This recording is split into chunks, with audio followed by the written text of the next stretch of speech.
Hello and welcome to Monster Go Mondays, the show where we rank all of the monsters on the Monster Go Encyclopedia series. I'm your host, Yakuman, the man, the myth, the legend, the man, the living movement. With me, as always, is my co-host, Alan Horai. Introduce yourself. That's me, it's your girl, Ellen Hodai. Hello, hello.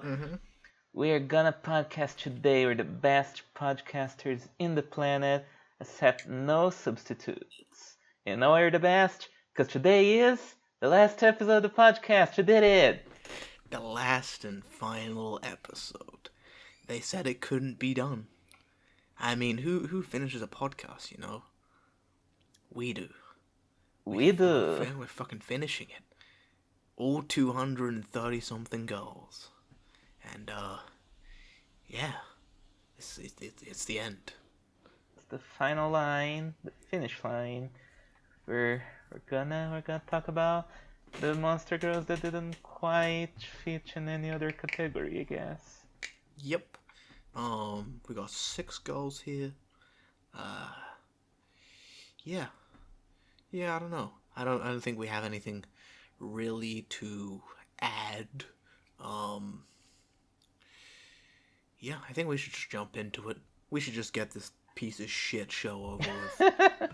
We are under influence of alcohol.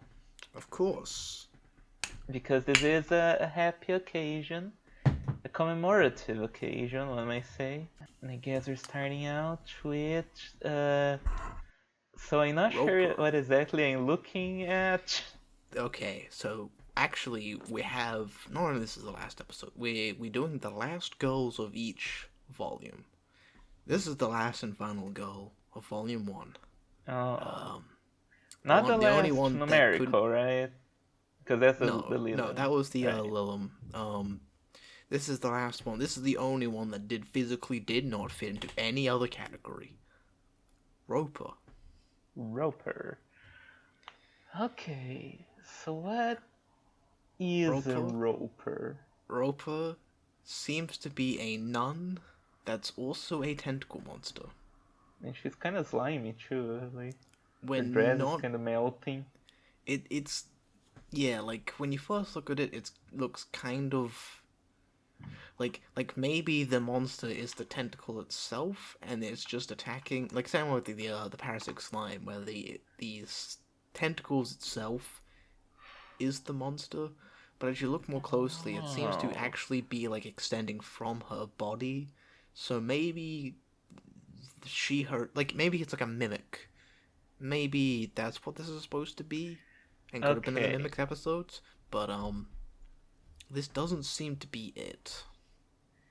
No, yeah, no, you're correct, because I looked it up, and the Roper is a monster from D&D that is a type of mimic that takes the form of a stalagmite or stalactite. And get closer, it attacks with many tentacles. Darn, I already fucked up. Darn. It's fine. Podcast is over. Let's end it. Wow, I can't believe this. Well. Yeah, what do you think about it? It's a nun design. I've said before, not very much into nuns as a sex thing. But they're great. I get it, but are they? They're great. They have a great outfit. Good aesthetic. Yeah, it's on. I don't dislike the aesthetic. I just don't think it's particularly sexy because it's made specifically to not be sexy.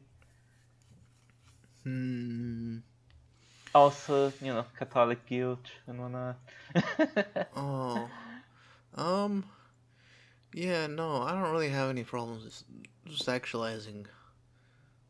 Yeah, like religious clothing. It's kind of cool. I mean, I'm not gonna make a fucking tier list of religious clothings, but I'd say the nun habit is definitely up there. The burqa kind of sucks. I'm not really into it.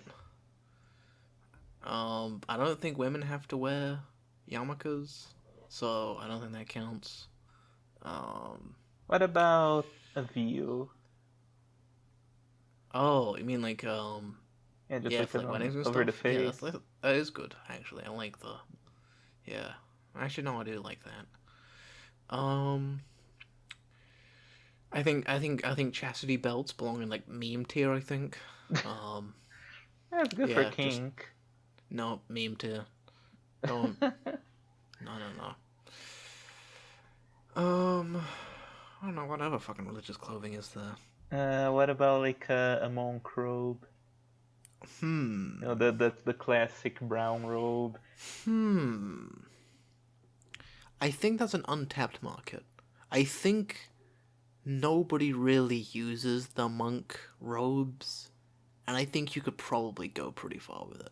I think you could do some pretty good stuff with it, but no one has, and I'm not really like what I appreciate about um like you do the Sue art, or Sue does the Sue art at the end of every Yeah. episode, and I'm always like, man, this is like really creative in like a way that like I wouldn't think to draw. It's just like drawing like all the girls into like one singular image, but there's always like a different angle each time, and I'm always like, man, this is like creative. This is like really good. Like last episode, like because it was like the Ratatowsker. It was like a newsletter, and I was like, yeah, that's a really fucking cool idea. That, um, Yeah. and so that's and I respect artists and artist-minded people because they're able to have those sort of ideas. Um, and I don't think I could come up with like a visually great idea for a sexy monk girl. Hmm. Yeah, that would be kind of hard because it's just a brown robe. How do you make But that? I think there are some people who are genuinely really creative at coming up with sexy things. Like really, like I legitimately think Yabuki, the guy that makes To Love Ru, is actually genuinely a genius. He's a genius in the dumbest thing possible, which is like ecchi anime, Hmm. and To Love Ru does suck. But I legitimately think he's like a genius. He is he's like a master of his craft. That guy sneaks in nipples and vaginas into the manga all the fucking time through all these like little weird creative ways to sneak it past the centers where it's like a reflection or like the shading on a toothbrush is like actually when you look at it closer it's like that's like a vagina and it's like man that's like really fucking it's really fucking Huh. interesting how they managed to do that and gets away with it every time. Um, Well then, and I'm like, yeah, that's. that's I, actually I got me a little bit curious to check out some of Chularu.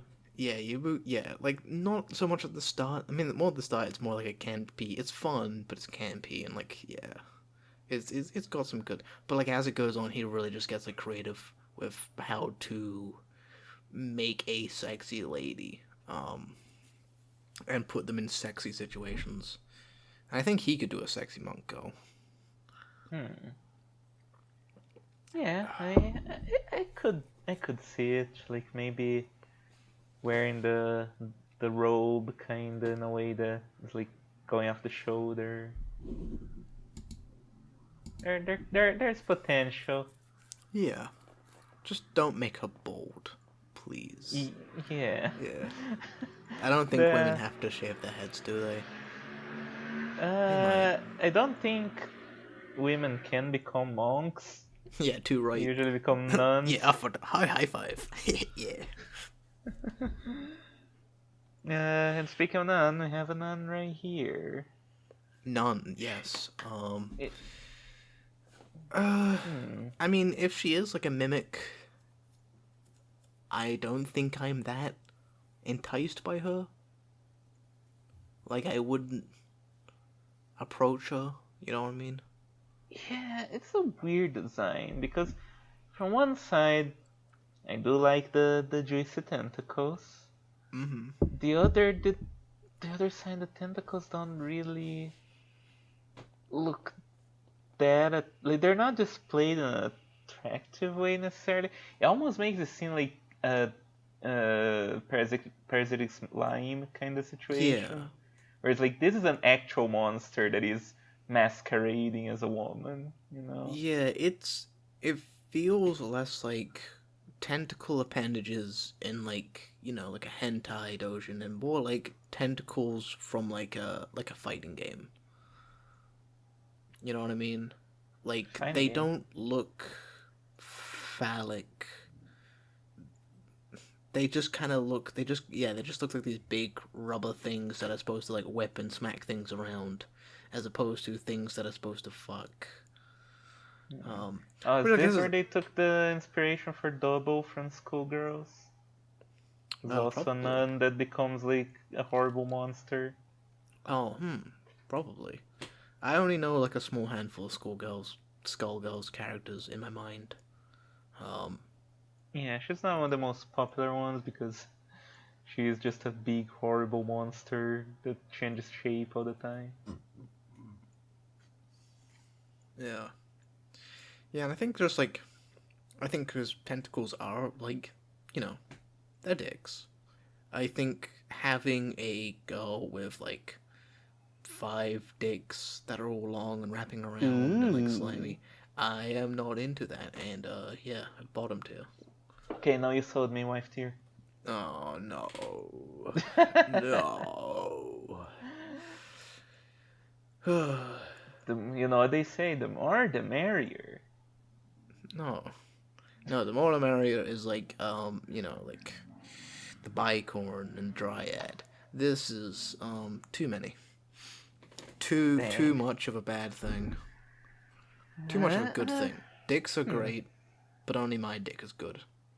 All the others can go away. I'm not a lover of dick. Well, No. I think they're niche. Not really these stuff. Yeah. Yeah. It You know what? seems like Yeah. yeah. I think we It can it, probably it go into the. yeah, Yeah, it you go. almost You go. looks like she's trying to pretend to be a girl that's being like Attacked. attacked, yeah, and then Yeah. you're gonna save her, and then all these things are gonna come at you. Maybe that's the idea here. Hmm. Damsel in distress approach. Yeah, Hmm. that is like a thing. Yeah. Yeah. Well, I guess we can find out then. Roper. Roper family. Roper. Type tentacle. See, that's why I thought it was like its own thing, because I was like, Yeah, it's just like a tentacle monster. Um, you habitat. think it would be a mimic, but yeah. Yeah. Habitat unknown. Disposition lustful. Diet the semen of human men. And this thing has an armor class of 20. Can you believe that? Well, I don't know what that means. Never mind. Yeah. Strange monsters that have a human upper body and a gelatinous lower body, like that of a slime, which from which long tentacles grow. It has been suspected that they may be a variety of plant-type monster, but the truth is uncertain. Actually, they were not originally monsters to begin with, and their form is the result of them parasitically infecting human women and fusing Oh with them. See? no! You see? It's not a mimic. It's a plant monster and a slime monster and a human It's woman and a. everything. It's everything. This is everything. It's It's not everything about and death, it's nothing. about everything. Ropers start out appearing as egg-like, shell-covered, spherical objects. Adult ropers seize human women with their tentacles and shove their oviposist. Ovipositor. I've never been able to say this fucking word. Ovipositor tentacle into the human woman's vagina to implement these roper eggs. A roper egg implemented inside a woman will soon sprout like a plant, extending a small tentacle. It will spread its roots like a host woman, like it will spread its roots in the host woman's womb and fuse with her. A roper parasite will then remake the host body from within. The host's lower body will change to become gelatinous like that of a slime, and numerous tentacles will appear from there.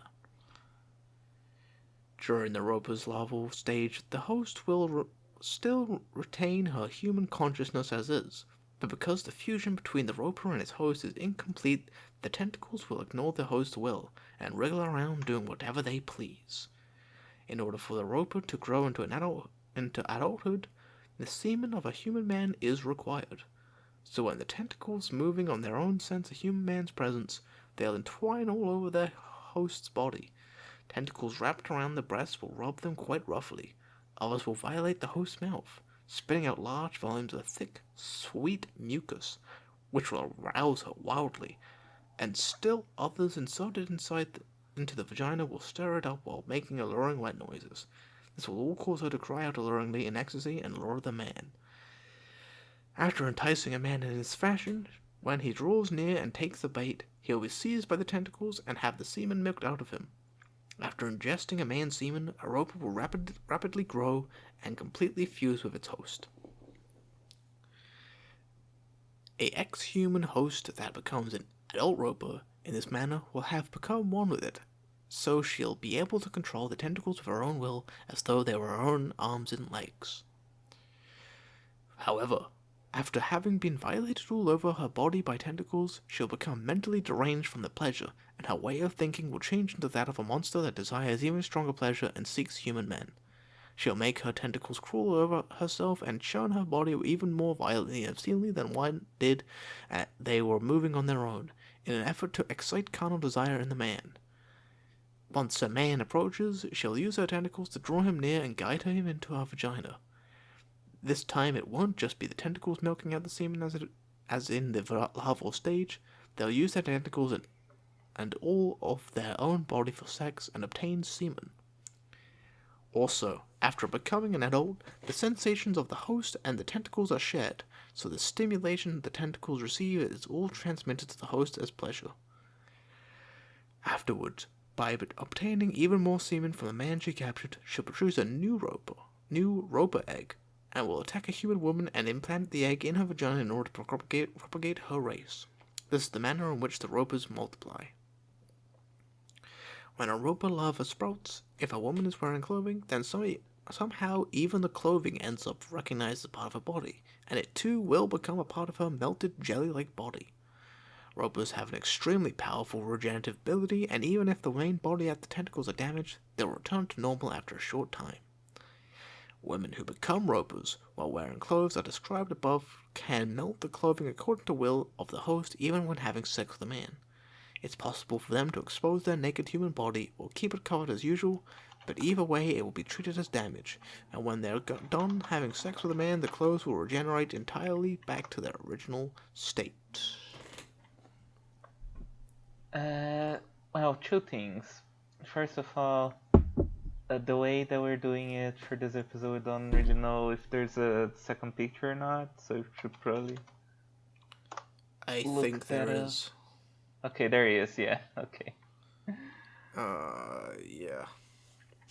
And second, and more important, this is just the slime, the parasite slime again.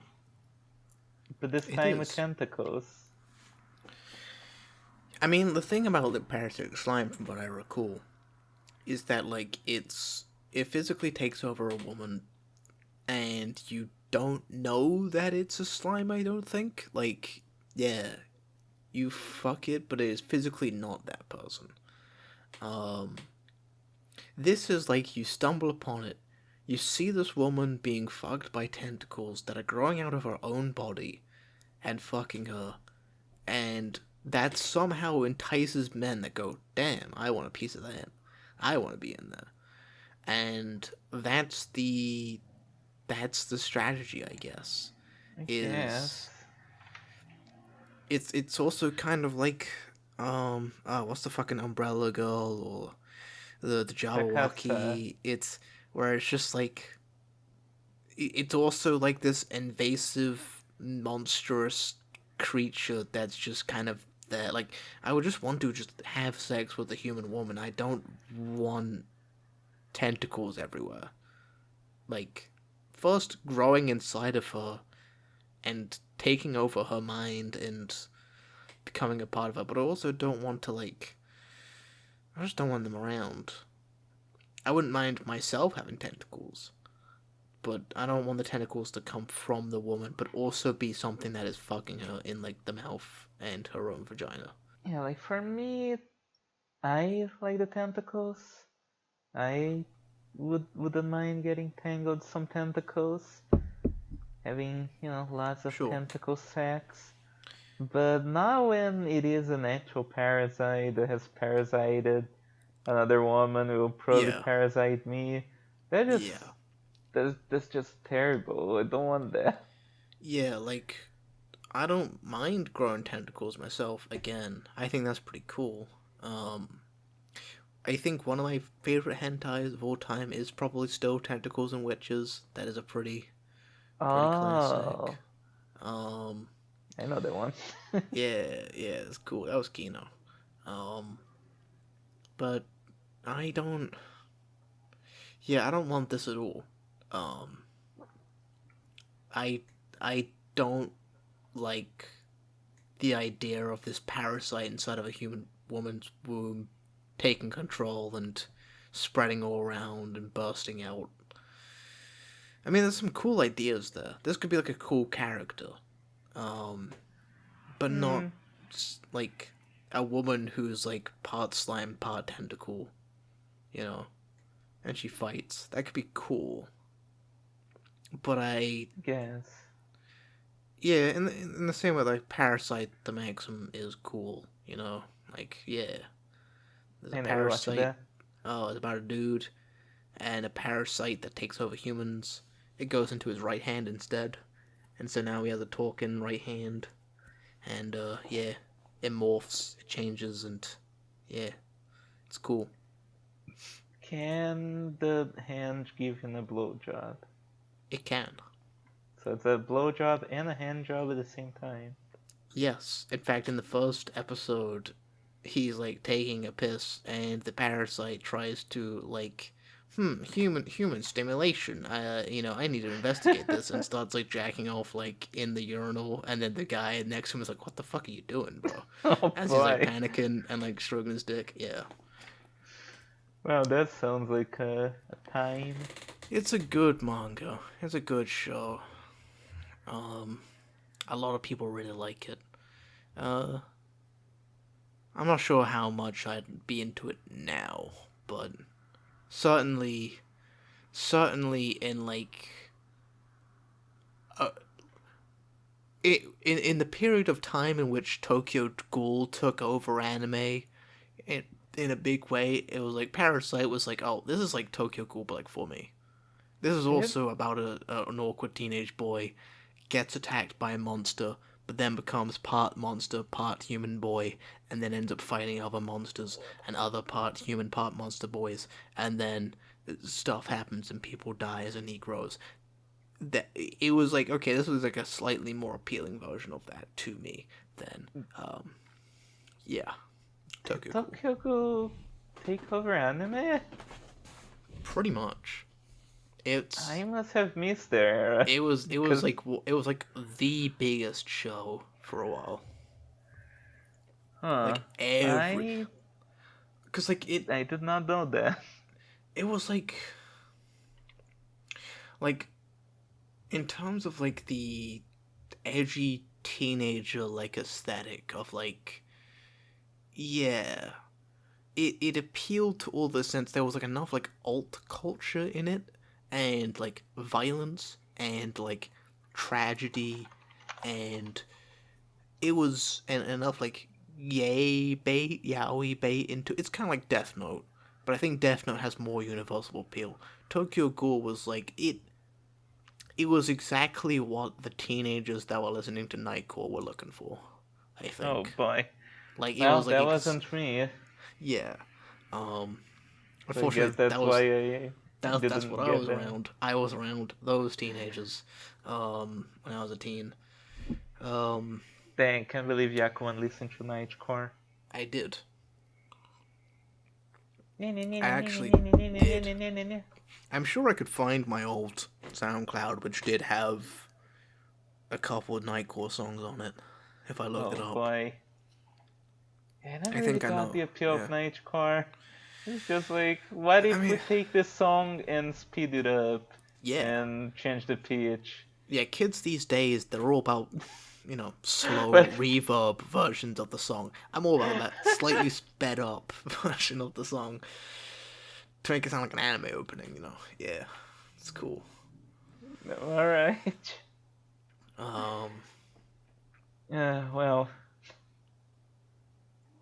how do we start not talking about Nightcore? we were just talking about anime. We were talking about Parasite. We were talking about this. Parasites suck. I don't like them. I don't like Parasites. Yeah, I guess that like when it's like a parasite that is a character that coexists with the person, like a Sukuna or that one guy from Ichi the Witch, and I guess the guy from Parasite. It's like that is Yes. an interesting plot hook, but when it's just, hey, imagine if some animal parasited you and took over your body. That's Yeah. horrifying. Yes. And I don't Yeah. I like don't. Yeah. I don't that want it to at exist. all. Uh. Well, A I think we. great start. We're really doing great. Yes, and that's the end of Volume Yeah. 1. I mean, there's the second picture, which I Oh, yeah, opened read the it. wiki. Okay, and there's a picture of this nun getting fucked by the tentacles. It's actually kind of hot when you don't have the contest. In this manner, ropers make their tentacles crawl over the host's body to prepare her to receive a man and lure him in. Okay. Nice. Well, on to the Next. next. The last girl of Volume 2, Gazer. Oh, Gazer. Now, actually, I did look up this, and it is a Kenko Cross original. Are you sure? Yes. I know it Because seems like it could be something else, but there is nothing else called Gazer.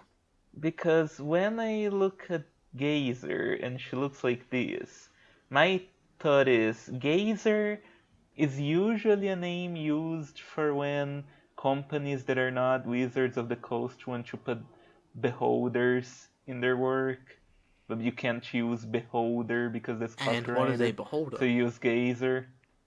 Beholder? Oh, you don't know what a beholder? Yeah, do you know nothing about D&D? No, not at all. Beholder is a classic monster from the D&D that is a giant eyeball with tentacles that also have eyeballs, and it shoots all kinds of deadly lasers at you. Uh-huh. And what is it? Categorize that. Same way goblins or orcs or elemental yokai, categorize that. Where would you put the beholder? If we're doing categories from here, from like the series, I actually am not sure It's not a what fantasy exactly monster, Beholder, because they're really. like dream monsters. Yeah. They are born from dreams, and then they will dream up other beholders and immediately fight them because they hate all of life, including each other. What are beholders? What are beholders? Beholders. Beholders. Boulders. Boulders. I don't. I think they're just beholders. Yeah, they're just a thing. Some evil nightmare creature. Okay, so that's Ellen 1, Yakuman 1. Okay, cool. Wait, Nice. what? Since It's, when are we it's competing? now a competition. You made it a competition by doubting me. Now it's a competition. What? I don't remember. Okay. All I said is that this is probably not a Kenko Cross original. Because, you just couldn't. I mean, but then again, he used Roper, which probably is also copyrighted. I don't fucking know. Anyways, Anyways, she's cute.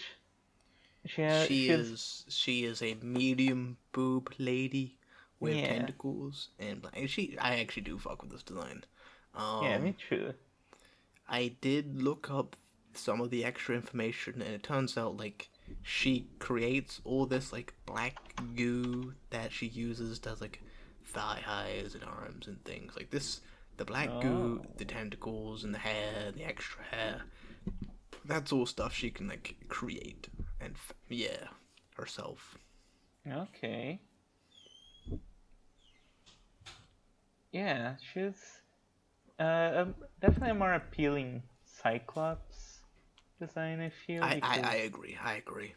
yeah, I think Cyclops, I think they work better when they are kind of small and more gremlin like. I think that I I could agree. I could possibly agree. Yeah. Yeah. I think there's kind of some gap in my way for like just like a big girl with like a one eye who's kind of shy. I'm like yeah I can see that. If she had like troll proportions, if troll had like one eye, I could definitely be like yeah that's good. Oh, yeah, Um, like her with big arms, and that would be really cool. but yeah no I definitely know what you mean. This more small gremlin type of character for the Cyclops also works remarkably well. Yeah. We don't get Shit. Cyclopses with a lot this sort of disposition, this sort of smug evil face. For sure.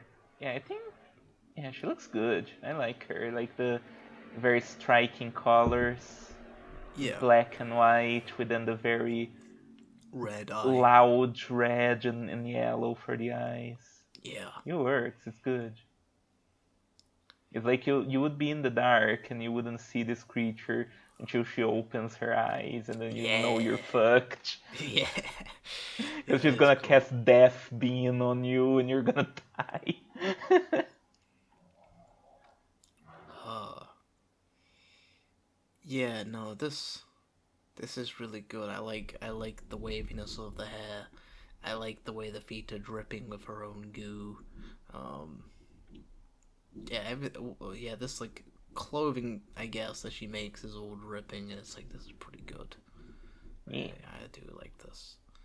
Just like, what if the dark matter was good? Yeah, I think this definitely is like let's combine dark matter and Cyclops and try to make something even better, something good. Um, Yeah.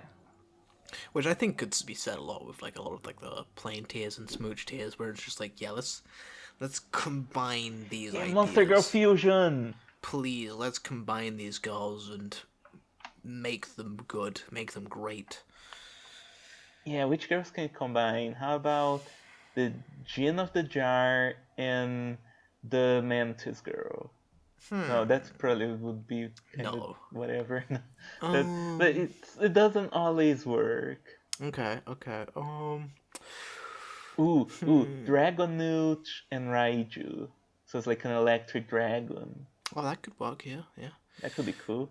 Hmm. Let's combine. Let's combine the Sahagin. What had like a good personality? What like a good Oh. personality? Nah, never mind. Scratch that idea. Let's combine the Arachne, but give her the Sphinx personality. That'd be pretty good. Yeah. Are we sure? Yeah, that'd be fun. We That'd be want a awesome. spider to give us riddles. That's awesome. Yeah, that's sick. I Put don't that in know your about list, yeah. that. That's awesome. Uh, And that could be a good idea. all right. Fucking Anyways, yeah, Gazer, Gazer. Gazer, she's cool. I like her. I do like her. Let's move on to the reading. I think. Let's read. All right. If you want to get on Yeah, to reading, Gazer, yeah. Gazer family, single-eyed demi-human type. Habitat, demon realms, caves, disposition, mean and arrogant, and diet, the spirit energy of human man. Okay, that's a weird way of saying it. A new Yeah. one. Yeah. A monster with a bizarre appearance, having a large single eye and countless tentacles with eyeballs. They're high rank monsters of terrifying power, and the main eye, known known as the Wicked Eye, contains powerful magic. Perhaps for that reason, even after all the monsters assumed the form of women, they retained their characteristic one-eyed form. Spiteful and self-confident, many of them are antagonistic, and they have an insulting attitude towards people. They enjoy ravishing human men using the Wicked Eye. Many spells can be fired off by the countless eyeballs that shine alluringly, but out of everything, the ability they're most proud of is hypnotizing those who stare at the eyeballs. Through this, they can erase human hostility and hatred for monsters, and implant suggestions such as, I wanna be ravished by monsters, I wanna ravish monsters, I wanna become a monster. Joke's on you, I already want all those things. This hypnosis is temporary and wears off with the passage of time, but even desires temporarily induced by hypnotic suggestion will generally have a lasting impact on the heart once a person has actually tasted it. When they're especially fond of a particular man, by using their main eye, they can place him under an even stronger hypnotic suggestion. Due to that, the feelings of disgust towards the single eye are erased. I assume I had any. Instead, the man will feel that the single eye is essential and overwhelmingly sexy organ. Please don't come into her eye.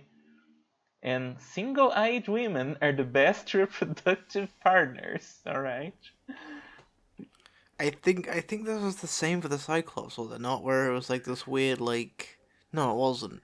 The Cyclops, like, yeah, they were cast off from the heavens because they're one eye. Yeah. Yeah, no, yeah, this is just like a, like, maybe I'm thinking about fucking the Baphomet, where it is just like this, like, yeah, this making you think that demure woman is like the hottest thing animal, but like this is like even more niche, like, yeah, there's nothing sexier than a woman with one eye, yeah, hell yeah, hell yeah. Yeah, I think it's cute. It's cute. Anyways. Because of this, the man will start to find them attractive to the point of being irresistible with their single eye. Just looking at the single eye will arouse such lust that breathing becomes rough, and the lower body becomes so stiff and swollen that it is painful. And then, when they sexually assault the man in such a state, he will be unable to refuse. After getting a taste of their body like this, and knowing the filthy, persistent pleasure that it induces, the man will become as if he never had any disgust for single eyes from the beginning, and be completely enthralled. The single eye, part of the hypnotic suggestions, becomes replaced with the particular female herself, and then she remains in the man's heart in truth, and not just due to hypnotic suggestion. It is a rare thing, but in cases where a man never had a disgust for single eyes from the beginning, and in the case where, on the contrary, the man preferred single eyes, the hypnotic suggestion will have so strong an effect that the man's lust will go wild. Driven wild and out of control, a man will exhibit such lust and power that he would be mistaken for an incubus even to a human. And he'd end up giving in to desire and ravishing the glorious female before his very eyes. They'll be continuously violated until their whole body gets sticky with semen and their large eye goes out of focus as they're enraptured. In spite of the circumstances of the situation, they'll have a stupefied look of relief and joy on their face, perhaps because a man accepted their single eye. I don't know, Kenko Cross, I think you're a bit too much of a hater. Yeah. Can you really be the one spearheading Monster Girls if you'll be like, ugh, having like one eye is like so disgusting. It's like the worst thing. Yeah, you need to be hypnotized and, like, you know, brain fucked in order to find this thing attractive. Look at this bitch in her one eye. It's like, I don't know, I think it's she's cute. She's adorable. I don't hate it at all. It's, I mean, comparison to, like, In comparison to like Lamia's and Arachne, where it's like some people aren't into it, I'm like, yeah, that's like I can understand that, I guess.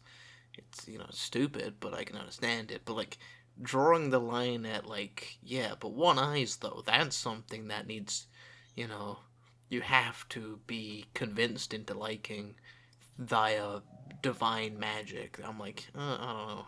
It's a weird. That's a weird Yeah. thought. And I don't think it's a particularly appealing to have a woman like. Yeah, it's not like a fetish for me, like to have a Cyclops woman, but Well, it's also not more like disgusting. more like talking about the idea of a woman who makes it so that her most defining feature is something that you solely find attractive. Like Hmm. she magically makes it so that like, yeah, this thing about me is the most attractive thing a woman can have, and I'm gonna change your mind to think that via magic. I don't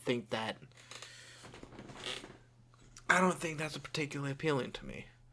Um, Yeah, it's a little weird. I do much care for like um I prefer I prefer them thinking that their most unique trait is something undesirable, and me sweeping them up and being like, no, it's the most desirable thing in the world, and that's Aww. what I prefer over over you know. Hey, you, do you like women with yellow and black carotid teeth? Uh. No, not particularly. Well, you do now. I don't like that. I don't like that Yeah, idea. that seems Um, kinda bad. Yeah, that would be a much worse weight on the hands of someone who's not as cute as this. and out of all the things you can do with all your many eyes, all these many spells, that's the only thing you're able to do. Yeah, because the beholders That's like they have many different laser beams that they can fire, but because yeah. obviously monster girls cannot kill anyone, cannot harm anyone, it's just like well, It's just this hypnosis, one yeah. eye. Yeah, this one guy down here, he does all the work. The rest of these guys, they just have to like sit Yeah, around they're and be just like, hanging. man, when am I gonna get time to fucking turn shit into ice or fucking yeah, make something melt? I want to do that, but just this guy, he's getting all the fucking Yeah, work, seducing men. it's all about the the gooning. But you know what? I don't mind her. I like her. Yeah, I like her. I think she's underutilized. I think we could have seen more. We could have had more ideas here, Yeah, because the but Beholder's such a scary fucking thing too. Like one of the most yeah, iconic D&D monsters is like extremely dangerous to fight. And instead, well, she hypnotizes you and fucks you, which, okay, I guess. yeah, She could be a villain tier. she could be actually. She could be, Oh well, but we aren't in the tier list yet. no. So I think, as we closed book two, Yeah, no second picture. we should move on. No second picture. Good. We can move on. Okay, so Bogey. oh, it's Clusie. We got there finally. Finally, after 26 You episodes, promised me clown Clusie, and I girl. got it. Clown And my girl. first thought is she Hell looked like yeah. that one guy from Paper Mario. Dementia, I think. Oh, probably. I don't play Yeah, any me Mario neither, games. Mario but games I suck. have some knowledge, I guess. Is she a Deltarune? Is there a Deltarune character like this? Not really, I don't think. There's Javel, who is kind of a clown, but he's more of a blue and Yeah. black kind of guy. Oh, okay. But if she was in Deltarune, I wouldn't mind that. That would be Yeah. awesome. then it would be then it would be a Then it 10 out would of 10 out be of 10 game. good. I can't even say that because I like Deltarune a lot. Uh, Uh, anyways, yeah, she's cool. good. She's a really cool Yeah, design. I There's kind of a lot to take in. Um, First immediate thing is like the big gloved hands and the big boots that seem to be dripping blood. That's pretty nasty, pretty gnarly. yeah.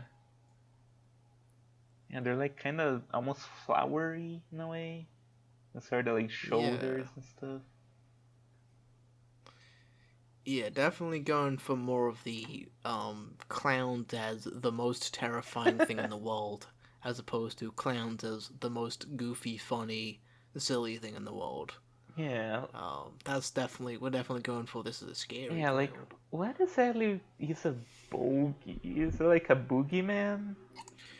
Okay, so Bogey is a type of goblin throughout um, British folklore. Oh, However, it's not really like the lore of what a bogey is. They're goblins, but they're not like little green guys. They're just like little scary okay. dudes. Um, and I don't know why. We could probably just look this up, like, I guess. but I don't know. I don't know why a bogey is a clown girl specifically. Um, but yeah, no, a bogey is spelled like this. Is in fact like a type of British goblin folklore. But obviously there wasn't enough goblin girls to suffice. There was only like Yeah. 4 of them. 5. And I was like, I'm not making an episode about 5 girls. If you were 6, maybe. But... If it was 6, yeah, maybe.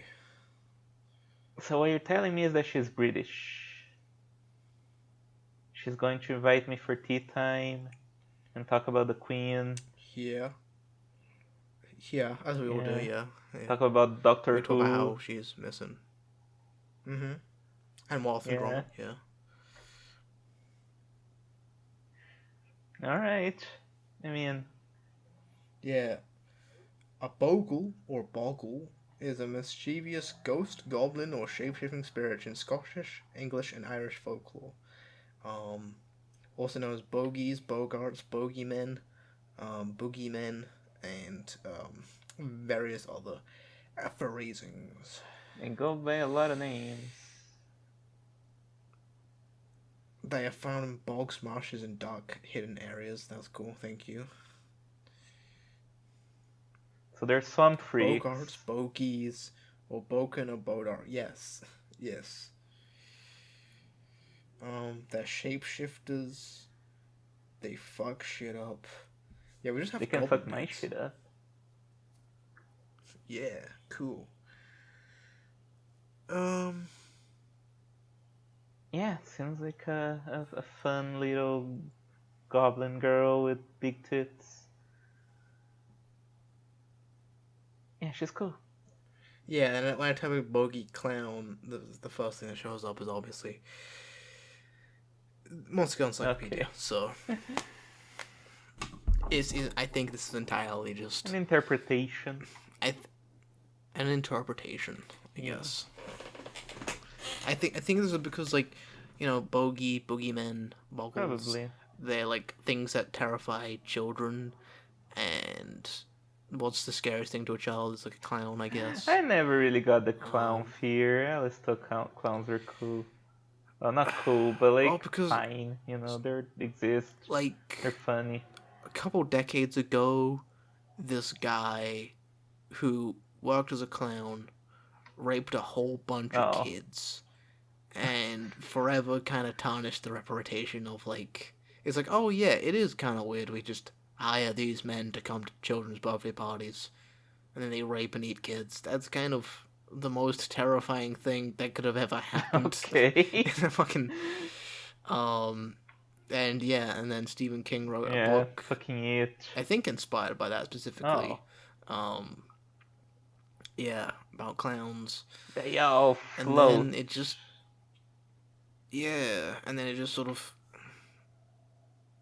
There was this one psychologist guy who was like, it was really fucking stupid. Who was like, well, children are really good at like seeing past facades, No, and they're they not. can. The reason they're scared is that they can see the clown. And they can tell that you're like depressed Children are or fucking angry and stuff, stupid. and that's why. And I was like, man, yeah, I was like, man, that's like so fucking Yeah. stupid. That's like, Like, that is I not the got reason why my they're my terrified of clowns. psychology degree through the Mayo, but I'm so smart. Yeah, the whole like kids are actually way more like they're not all completely retarded, but they're not like Yeah, these intuitive like great at think like really like if a kid is like sitting in silence for a second, they're not like introspective. They're just sitting in silence. Like they're not deep in thought. I can assure yeah. you. Sometimes kids are just Um, weird because they don't have a good grasp on social norms and they just do what makes sense to them. or or just how to. They don't know. Their brains are just like mush. They don't know how to think or formulate quite yet. They don't know how to. Yeah, there's a lot. They're not born little Yeah. geniuses. And sometimes they're just autistic. Sorry, you're. Yes, sometimes they're just autistic. Sorry, and not the young Sheldon type of Yeah. autistic either. Monster Girl podcast.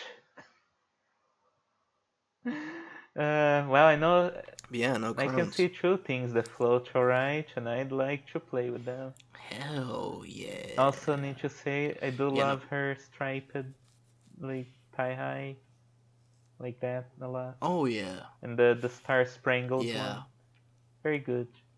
Yeah. Yeah. No. Impeccable curves. I like how the dark tattoos on her tits has like a little face on it. I think that might just be Oh a pin, yeah, but it does sort of blend into the tattoos and stuff, and it's kind of that's cool. Yeah, yeah. It's, I like this. I like the face. I like just a very villainous character. A very dynamic shape. I am pretty into this. so if I go to Britain, will I get a cute clown wife? There's not enough clowns in Aww, the world. No matter where you go, you're never gonna find clowns just clowning around. It sucks. dang. Well, that's a shame. Shall we find out what she does? Bogey. Family, ogre. Type, demi-human. Habitat, unclear. Disposition, Unclear. unclear. Huh. I guess they don't have circuses or carnivals then. That's the first. Yeah. Unclear, like unknown we've had, but unclear. Disposition, cheerful, spiteful, devoted. Diet, carnivorous. Wild animals, etc. A bizarre-looking monster with the appearance of a clown, whose white fingers drip with red drops of mana. Tales of the bogey have been handed down and are traditionally used by parents to warn children that bad kids get kidnapped by Onis. They are said to appear before selfish and misbehaving children. When assaulting men, they have a zany attitude and behave as though they are clowns, about to begin a performance, and treat their prey as their customer.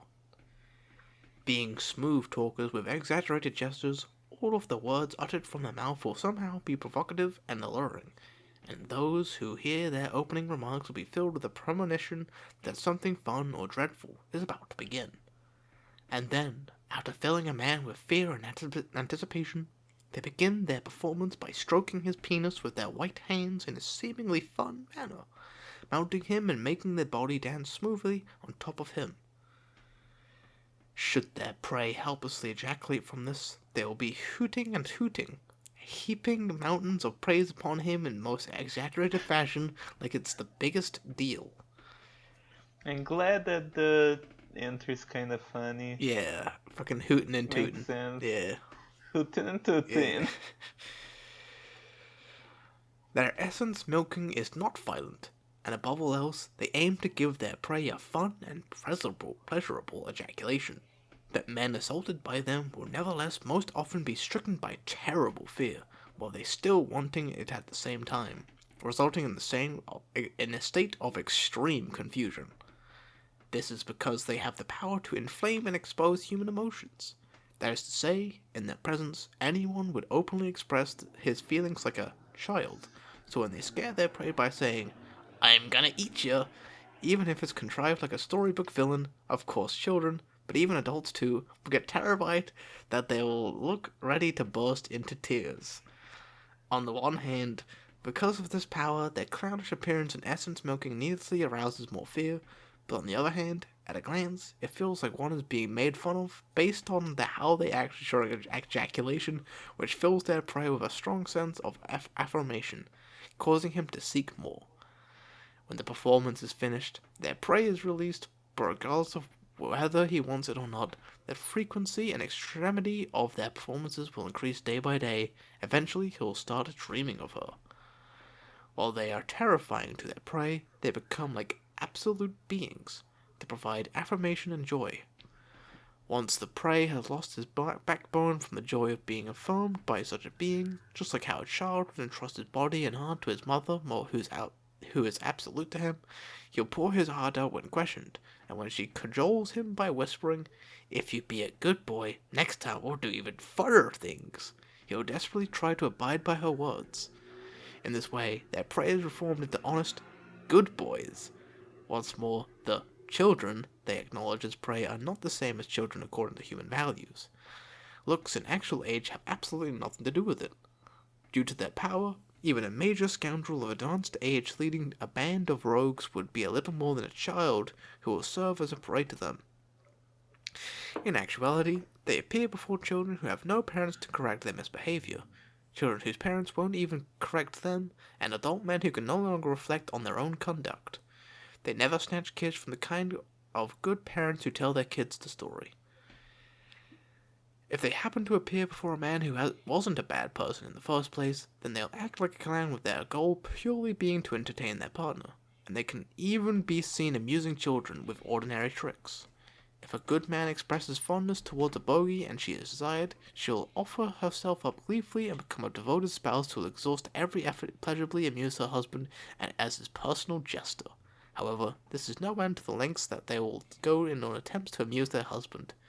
Moreover, they have spiteful personalities, so they'll hardly ever express their devotion by simply doing as their husbands tell them. Living with a bogey means that one's days will be bursting with unpredictability, surprises, and extraordinary pleasure.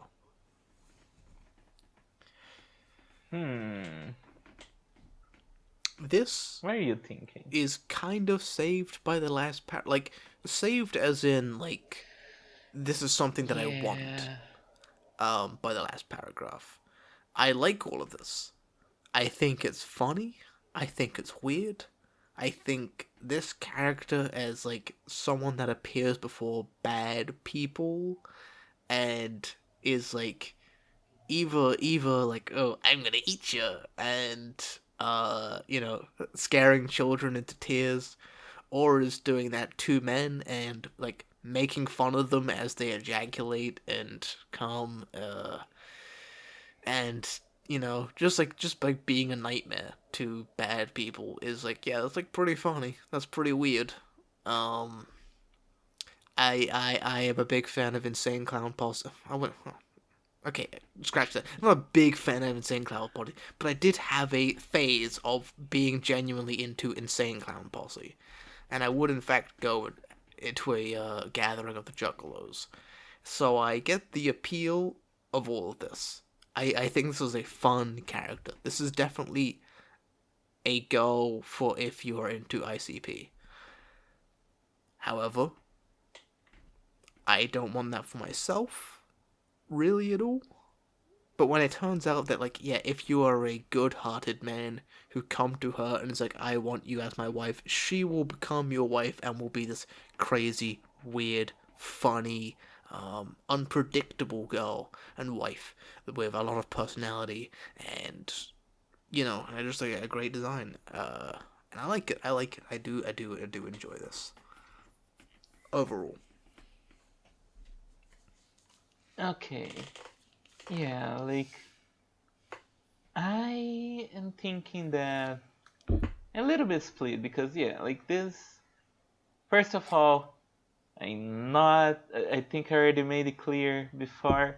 I'm not even a little bit into infantilization, No, me neither. and I kind of. I think some people take the fetish a little too far. They'll start to actually act like babies when Yeah. they really shouldn't. So I kind of have a little bit of a problem with that fetish in particular. But yeah, like you said, the last paragraph kind of saves it because yeah, no, she'll only do that to like humans who are like shitty people. Yes. You know, they'll make their inner child come out and maximize all their emotions, which is something that's honestly pretty frightening Yes. as someone who has borderline disorder and sometimes experiences emotions a little bit too strongly. It is a really really scary touch to just have someone that can do that at will. Just snap her fingers and now you're feeling what you're feeling in the most powerful way possible. It's not great, Yeah. but she will not do that to you unless she's given a reason. Which, Yes. okay, I can get behind that. I can get behind her being kind of a vigilante who fucks up with people who are shit until they're good boys, I Yes. guess. Yeah. But also, it does make me think that it's a kind of a similar idea to the Krampus, Yeah. isn't it? Though the And I was, Krampus didn't have yeah, nearly enough of the idea that it was prostrating. Like, yeah. Like the Krampus wasn't a villainess enough. I think this is like being just a villainess, but also with a little bit of wife, in there. yeah, yeah. And I am looking at the list. She did come out a little bit before the Krampus, Yeah. so I guess she did it first, and she did it better. Yeah. Yeah, I can get behind it. I like her. I do. I also like the very ending where it's like, oh, because she has a spiteful personality, she will hardly express her devotion by simply doing as her husband tells them. Like, okay, so she's a little passive aggressive. Yeah. She's a little bit of an asshole. Yeah. I can get behind that. I think that's Like cool. she's not just trying to make you laugh, she's also trying to specifically actively like annoy you and get like an arousal out of you, or like Yeah. try to put you out of your like comfort zone with like some of her antics, and it's like, yeah, that's I'm actually I into like that. I that. do like that actually. Yeah. Um yeah, no, it's a dynamic. It's something that's, Yeah. yeah, don't get me wrong, I like the whole devoted thing. It's cool, it's great, but yeah, no, this is somebody that like I could spend the rest of my life with. Yeah, no. I really like her. Like, honestly, I quite like her. Not just because she's a hot clown lady. Though that does help. That does help a Yeah. lot. Well, I think we can move on to next girl, Bogey. Oh, okay. Went from bogey to Bogey, yes. bogey. Bogey. Bogey. Also ogre. Okay. Not confusing at all. Nope. Um. So this is a seemingly teddy bear girl that we've, Okay. I mean, we already had one, and this is another one. but okay. She is. Hmm. I like the aesthetic with all the I stitches. do. I do It love it. looks kind of I cool. like her colors. I like the stitches. I don't love the Really? colors. Is kind of the problem I have with this one. They're a little too muted. To me, I'm not a huge it, fan. have you ever seen Nightmare Before Christmas? It Yes, reminds me of I don't like Sally, that movie. but oh my god. Okay. I mean, that's fine. That's fine. I don't give a shit. But Nightmare Before like Sally from Nightmare Before Christmas. But what if she was like more shy and had like huge tits? And I would absolutely That 100%. would be better. I would Yeah, I 100%. would like that movie more if this was Sally. Yeah, yeah. Um, I mean, I haven't seen Nightmare Before Christmas in ages, but like if it was, yeah, if Sally was even hotter, was like way hotter, it would be like an awesome movie. Because all Yeah. the Tumblr girls, they like Jack Skeleton. But what's something for the fellas, you know? What's something for the fellas? Honestly. Yeah, I wait, do the Tumblr girls like I guess it would make sense that they would like Yes, Jack he's Skellington, he's yeah. he's a deaf, scary man who's like tall He's and a skinny. Tumblr sexy man. Yeah, he's perfect. He's tall and he's skinny and he's like, yeah, he's like the king He's an of he's Halloween. he's an asshole and at the same time he's Kind. emotionally Yeah. sensitive. That's Yeah, like that's a Tumblr sexy that's the man. Tumblr sexy man for you. Yeah. Okay. We're not here to talk about Tumblr sexy man. No. We're here to talk about sexy girls. Mm-hmm. So yeah. Yeah, Okay. this one doesn't really do much for me. She's Huh. hot, but I don't know. I very much want to embrace her. I want to hug this girl. between her and the Bogo Boy, I could is see she? somebody saying the Bogle Bowe is like a better design, but I like the Bogo Boy more. I would say this is more attractive to me as like a yeah. Bogle Bowe is a better Mm, design. This is a more attractive design. That's what I'm gonna say. okay, I personally think that Bogo Boy is more attractive. Mm. You know, when you don't take into It's account her lore, lore. yeah. If you forget the lore, Yeah, the lore is what really fucks it up. Hopefully this one will have good lore, and maybe it will be better. I mean, she's not bad. She has nice tits. yeah, amazing tits, good proportions. Yeah. She's big and she's fluffy looking. And Kenko Cross incorporated the thigh highs in a way that makes sense for this Yes, character. yeah. I like that she kind of looks like she's bursting out the seams and there's like cotton coming out. That's cool. Yeah. Yeah, And she has big old paws. she does. Big paws are great. I love big paws. Big paws are great. She's got a silly hat. Silly hats are cool. Yes, she does.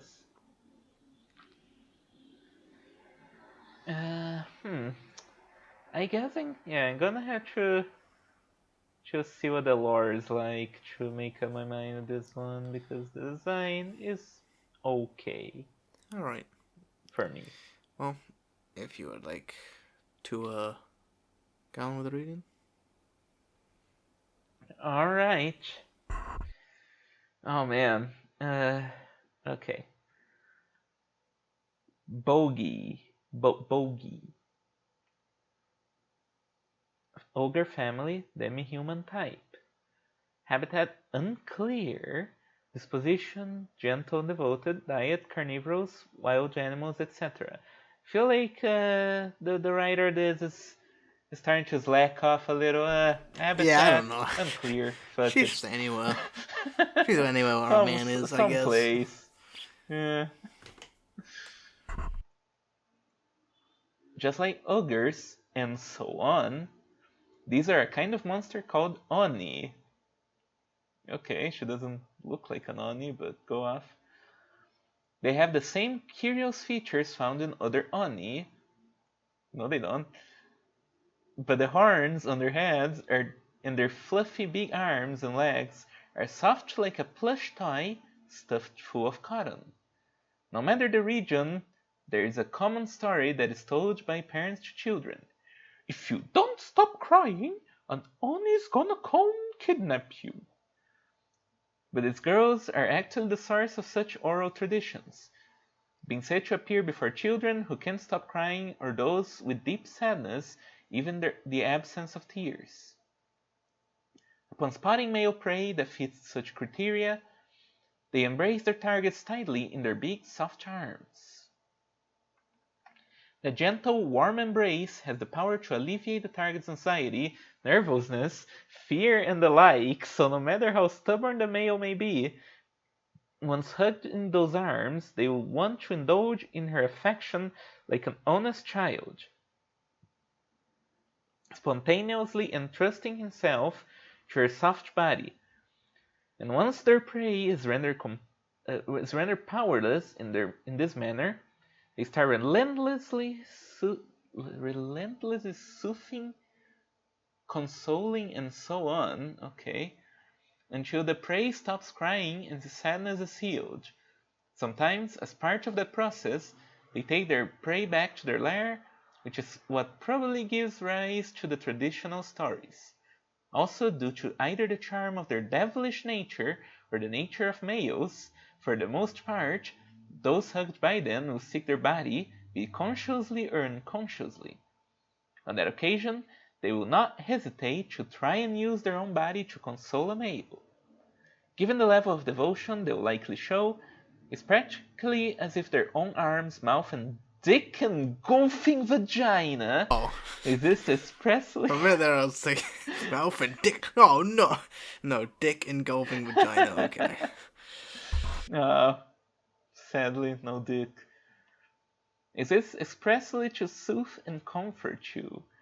And once the prey's sadness heals, this time they'll spoil their prey, giving in to his every desire, as if to say, "Goodbye, here's your reward for stopping your crying." They start to spend their days having sex. Even after that, they continue to cuddle with their prey, consoling him with their body should he ever get sad again, and once his sadness is healed, they resume giving him his endless reward. In other words, to them, a husband is not only an outlet for passion, but also an outlet for their virtually overflowing protective urges, which means they have chosen the prey as their life partner, the one they will spend their entire life continually comforting. Furthermore, their concept of child is far off from the human notion of what constitutes a child. Thank fuck. Whether a male's age or appearance is actually that of a child is real. Okay, maybe not. And clearly adult-looking men, even middle-aged men who outwardly look even older than themselves, will be contacted by them and treated as children, so long as they have sadness in their hearts. In other words, to them, children is none other than a word that indicates human males in general. In actuality, since they appear before those who weren't given love and are unable to heal their sadness, mothers who shower their kids in love, like the ones who tell the stories, won't actually have their kids snatched away. Instead, it is those who can't get any love from their parents, orphans who never had anyone to love them in the first place, and adult men with nobody to even cling to that have a heart continuously filling with sadness, they're mostly the ones that they would visit. That feels a little bit similar to the last one we read, doesn't it? I mean, kind of. I mean, this last bit, like, I think there was something almost exactly like that, where, like, oh, if, like, mothers who tell this story to children, the kids probably want to be visited. Yeah, there is that aspect of it. This is more about sad children. This is more about the Coraline as opposed to what's it fucking called? There's like a British TV show that's like clay animated. Spooky. I don't know.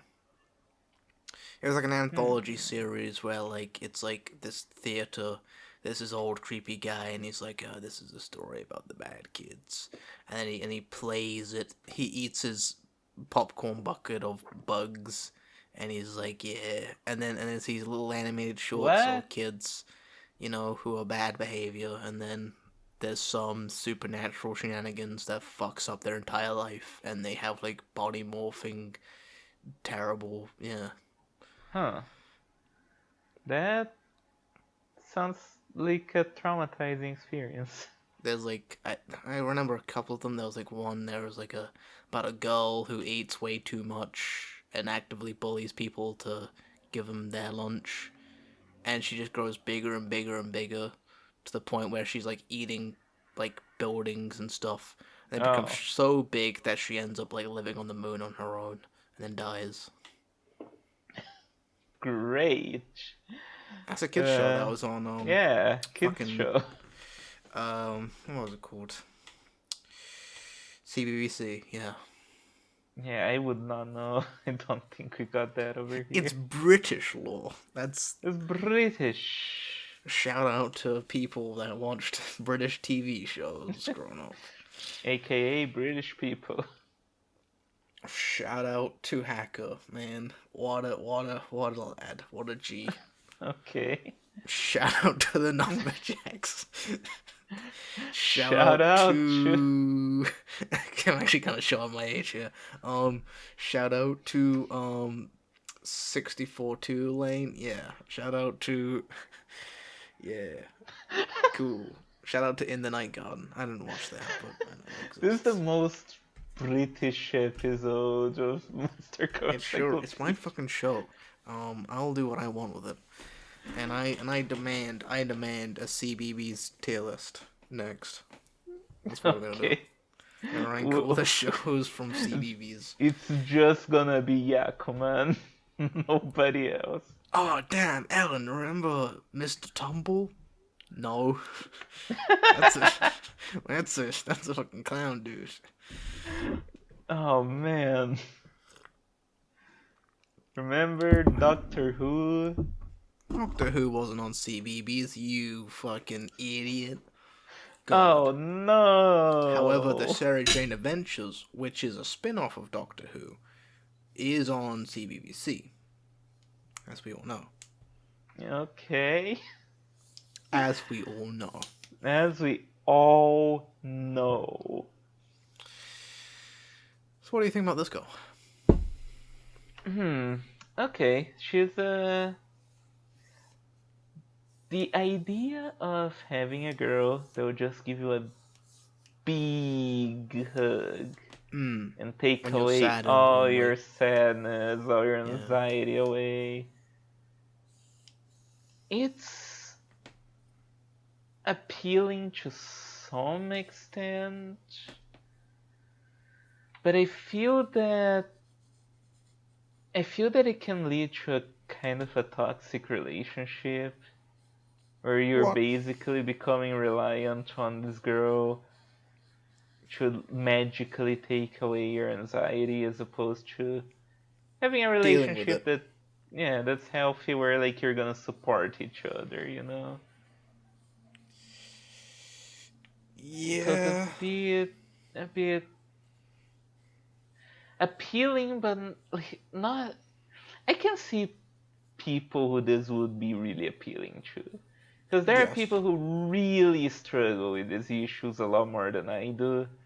And I think it, Yeah. it comes to a point where like, yeah, when you're using up like a lot of money on medication, it's definitely better to just have a Have a go. big booba girl give you a hug Yeah. and get rid of all that.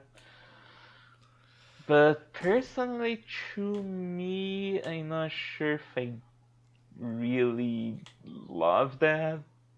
Yeah, like I am a guy that like definitely wants to keep on improving and never stop. Like I like just that like, that one quiet moment of like, that weakness or whatever. It's like, yeah. I can see how this is appealing, but ultimately, I want this to be like a manifestation, and I have to eventually leave this girl behind. I have to realize that this isn't what I need. What I need is to face my actual problems and leave this girl behind. That's what I need. Unfortunately, that's not what really this is about. This is about a girl who sees me as a child, ultimately. And I That do is not true, want yeah. that. That is probably, first of all, she has that concept of like, well, what makes a child, you know? I've seen some 16-year-olds that look like adults and some adults that look like children. So there's no, what is a child really, you know? Yes, I think it's all the same as long as you're consenting, you know, yeah. And I'm like, bitch, you're a pedophile. I don't know. No, She no. kinda is, yeah. Bitch, You you're a know, she pedophile. she really said age is just a number. Age is a state of mind, you know. Yeah. Um, but also, I don't want to be a child forever. I'm a guy who has sold all of my video games for a trip to Prague. No. Yeah, I hate video games. Video games are for children. They're for babies. They're toys. Get No, rid of they're an them. art form. I kept my copy of Catherine though. I kept that. Get the And worst my one. oh, I see Nier Automata down there. That's cool. Okay, I heard that one's pretty good. You haven't played it yet. Um, uh, Shinobi for PS2. I don't own a PS2, but I have it. Um, Okay, good yeah. to have it, I guess. Yeah. Yeah, no, video games. Women. Video games. Women. Don't match. Don't mix. No, no, no. No. Um, yeah, no, I don't want this. I'm stronger than this. Thank you, Bogey. But I got to leave. But it's so cold out there. It's so cold, you'll be alone once again. I know, but I've got to try. And then I gotta leave. Forever. And then the second I walk outside, there's gonna be a Borog out there. And she's gonna put down her cup of tea and she's gonna be like, ah, so you finally started acting like a man. And that's, yeah, that's when my true life starts. Yeah, cool. Damn. Yeah, between these and the previous one, which I feel are very much designed to be a pair of some kind. I think What gave it the away?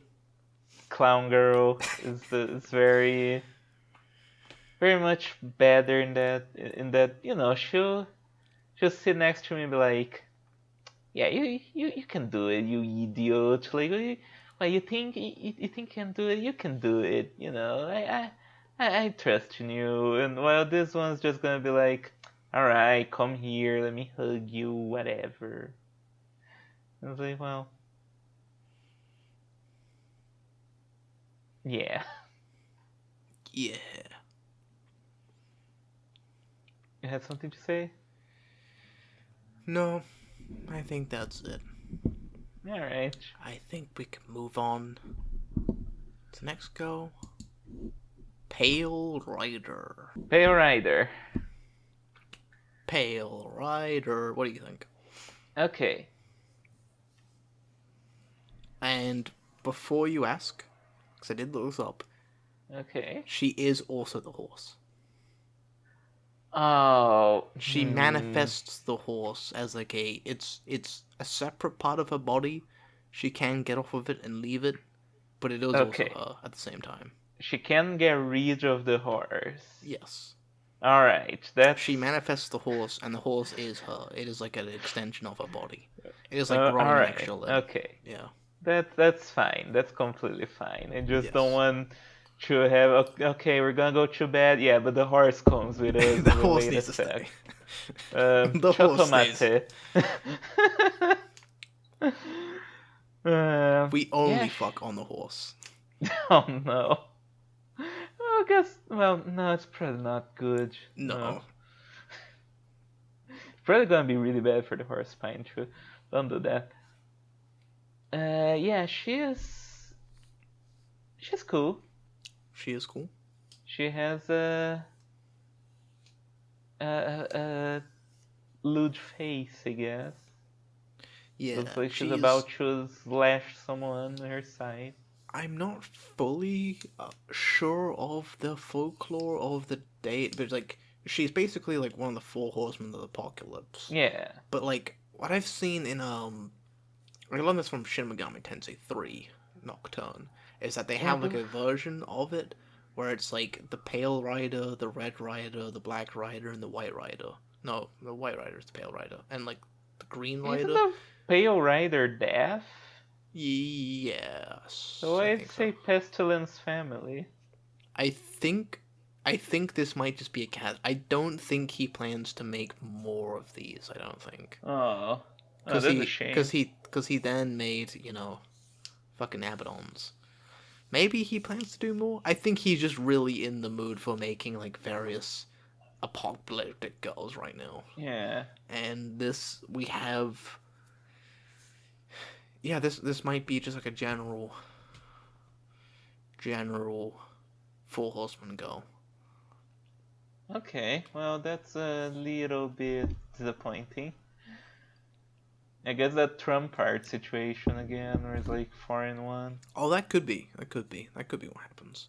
There's a lot of text here, so. Do you think that if a Trump art gets strong enough to go beyond the power of an ace, she becomes a horseman of the apocalypse, and each one has a suit, and so like that's the natural evolution of things. That's too good an idea for Monster Gun And of Encyclopedia. course they have their own card worlds. So if you go into those card worlds, there's like a world of death and a world of famine and a Yeah, world of plague. Yeah,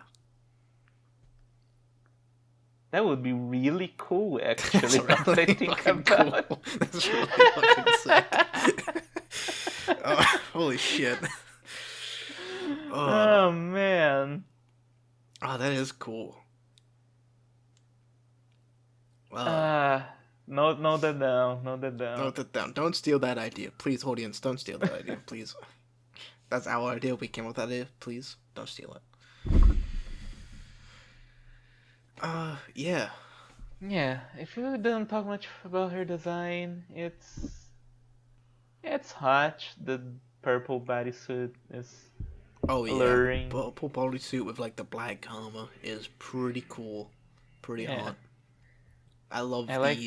the crown and like the lower half skull Yeah, that was mask what I she was gonna has say. is Yeah, awesome. yeah, that's She, cool. she's yet another girl that's like so impossibly big. She's actively like outside of the page. We can't actually see her scythe. Yeah. That's not me cropping it. That's just how it's drawn. We can't see the Yep.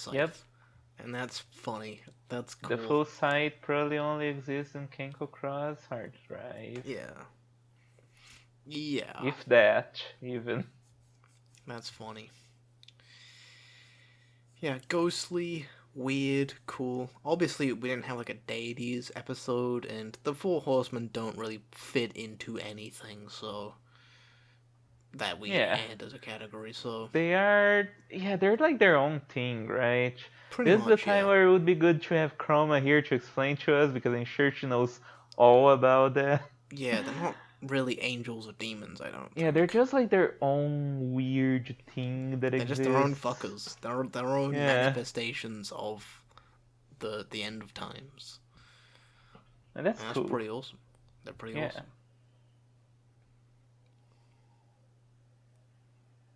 Her horse has a big tongue. That's funny. Yep. Big old tongue. You Um, reach over to it and it's like, hey horsey, be good now. And just looks at you with his tongue just wiggling. It's like, okay. yeah. Yeah, no, this is cool. This is great colors, great design. A lot more easier to pass than the Abaddon. Yeah.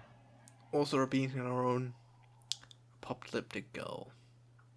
Yeah. Oh, I also noticed that like the spike of her, she's so big that even the spikes on her scythe are physically going into the text and covering it Oh up. yeah. That's Holy cool. shit, that's cool. That is She's a cool. big presence. Yeah. Yeah. Yeah, she's really cool. Also, her face is kind of reminiscent of the Sol Pink's Yeah. purely on purpose, since she's the one who's gonna sound the trumpets before this motherfucker comes out.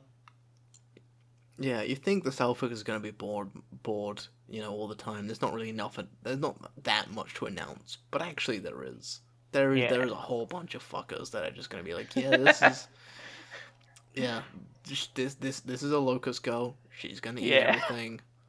This is a horsewoman. She's going to eat everything. She's going to make a plague, kill everybody. Um, See, if Kenko th- Cross was good at storytelling, he would make all of these lead up to his RPG where the word is ending. And it's like an actual serious RPG with monster girls where you have to stop the end of the word. this is the this is the Baphomet. She's arguing with a random dude to fuck her. Yeah. She's not That a flat threat, don't chest worry of about her. justice. Yeah. She's just standing on the corner with a big old sign, flat as justice, Yeah. handing out flyers. uh, she's silly. Well, shall I find out what the Pale Rider does? Sure thing. Go for it. Pale Rider. Family, pestilence. Type, elemental. Oh, is she an elemental spirit? No. Shut up. Oh. Fucking pestilence and plague is not an element, no. It can Habitat, be. unknown. I mean, it's an element in the same way that like the elements, you were talking about. But like elements, no, elements are like fire, earth, wind, water. We all know that. There's no fucking Okay. plague, dude. In in Airbender or Ninjago. Get out of Well, here. fair enough. Get out of here. Habitat, unknown. Disposition, ferocious, gloomy. Diet, human man's essence. Ghastly knights who appear along with the sound of trumpet heralding demise. Having a sickly skin color, sinister armor, and a horse, they glare at their prey with eyes shining darkly. Their very appearance, which seemingly embodies strife and turbulence, strikes primal terror into the hearts of those who face them. Their true nature is that of a monster, resulting from men binding with a pestilence that would have befallen mankind as a calamity. A dreadful miasma follows them about as if constantly serving as their command, causing pestilence to eat away at those exposed to it. Each of these knights harbors her own respective pestilence, which is literally her itself. They also spread it among people. I'll introduce some of the most well-known of them. Okay. Plague of Famine removes the upper limits of euphoria experienced from sex and physical contract with one spouse. Unlimited euphoria actually makes time spent away from one spouse feel unbearable like starvation. They say women with a severe case of it will want to have their husband's manhood constantly inside of them and constantly filling their womb with fresh semen. Plague of the Berserker. One spouse's presence starts to feel terribly arousing to oneself. In severe cases, every little thing one spouse does with a fan will fan the flames of carnal desire. When both husband and wife are afflicted, eventually they will come to ravish and violate one another whenever they get a chance day after day. Plague of Gluttony. Organs all over their entire body gradually convert into essence-absorbing organs. In the case of women, they become able to tease their husband's penis with all sorts of body parts and will experience ecstasy from having their whole body showered in semen. On the other hand, since the husband's entire body changes so that his organs have no resistance to absorbing his wife's manner, he'll easily shoot out essence and becoming prey for satisfying his wife's gluttony. They are driven mad by their own pestilence, so they will become fixated on men who strike their fancy as prey, and keep expressing their love to such an obsessive degree that it's sick. What's more, they have the same nature and traits as symptoms that occur in afflicted. Due to that, they often fly into a fit and attack men. In most cases, a pale rider who's determined her prey will suddenly steal a man's lips as he trembles in fear, wrapping tongues and swapping spit in a deep kiss.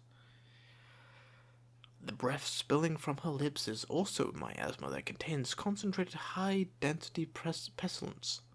When a man's body is filled with miasma on the inside from his passionate and persistent vow-stealing kiss, his whole body will instantly be stricken with the plague. They say that since they were originally a pestilence, they experience an insane degree of pleasure and ecstasy from spreading the plague that is the pale rider herself throughout the body of her beloved and eat it away at it. An intensive mutual mucous membrane contact, namely sex, will cause the symptoms to progress remarkably. Yeah. Okay. Let me just stop for a sec. Intensive Membrane mutual mucous membrane contact, namely sex. Why? Why not just say sex then? This is like some incel level shit. Just I can't believe everyone's having intensive mutual mucous membrane contact. Finding as many ways to say the same thing as physically possible. We've had this before where, like, he tries to describe, cowgirl position in a very specific, more, flamboyant way, where it's like an entire sentence, two sentences of, like, she pushes you down and inserts your penis and moves up and down, and it's like this overly long explanation to just describe cowgirl, and it's just like this. I think it is like a legitimate flaw that you have to kind of get over as a writer, is that, like, just because you've written the same thing before does not mean it's, like, boring. For actual readers, for the most part, like, I'm not, unless it's, like, so obvious and, like, constantly comes up to the point where it becomes a meme, it's not really, like, a flaw, I don't think. To just say, to not have, like, a unique way of describing the fact that she has blonde hair. The blonde-haired woman said, the golden-haired woman, the wheat-like hair woman, the like, coming up with, like, a million ways to say blonde. You don't need that. That's not going to make it more interesting. That's not going to make it a better written work. Just cut that out. Yeah, like, this makes me think of Sid, right? Like, they always say that, Sid is invisible. You can, they obviously can't repeat Sid all of the time. It's good to vary a little bit, but most of the time it's good to just, she said, he said. Like, I feel if you're writing specifically an erotic piece of media, sex kind of works like said. If this passage just said sex, I wouldn't have batted an eye. Intensive mutual mucous membrane absurd contact. Fucking synonym. Yeah, like, that's insane. And, like, I've seen that, like, there's a few times, like, usually when he goes like, oh, she's gonna have carnal congress with you or shit like that. Yeah, that stuff just kind of stands out in a way that is not really necessary, Like, you can just say sex. They have sex. It's not gonna be like, why are you repeating so much? It's all fine. I've seen is like they have sex. People it's don't okay. even put said, where it's just like 4 lines of dialogue, and through the context of what becomes before and after it, you know what the placement of those pieces of dialogue are. And because of the way it's, written, you know how it's phrased. Like, when you're texting somebody, you don't said, you don't put said, you don't put boisterously, You don't say shouted. You just say the thing you're saying. You don't need to put. I mean, some people put asterisks for like how they worded it, how they fucking. But that's like stupid. Um, so you can just have 4 lines of dialogue. Really, Yeah. you don't need said, he said, she said, he yelled. And it's kind of the same. You don't even need to have this part. Just really absurd. This is like maybe the worst And this is the ever, third like, most recent goal. This was the synonym to most recent goal sex. up until like 2 months ago. Yeah, you think he had learned how to He fucking has. write by now? I mean, he's Yeah. gotten better, but come on.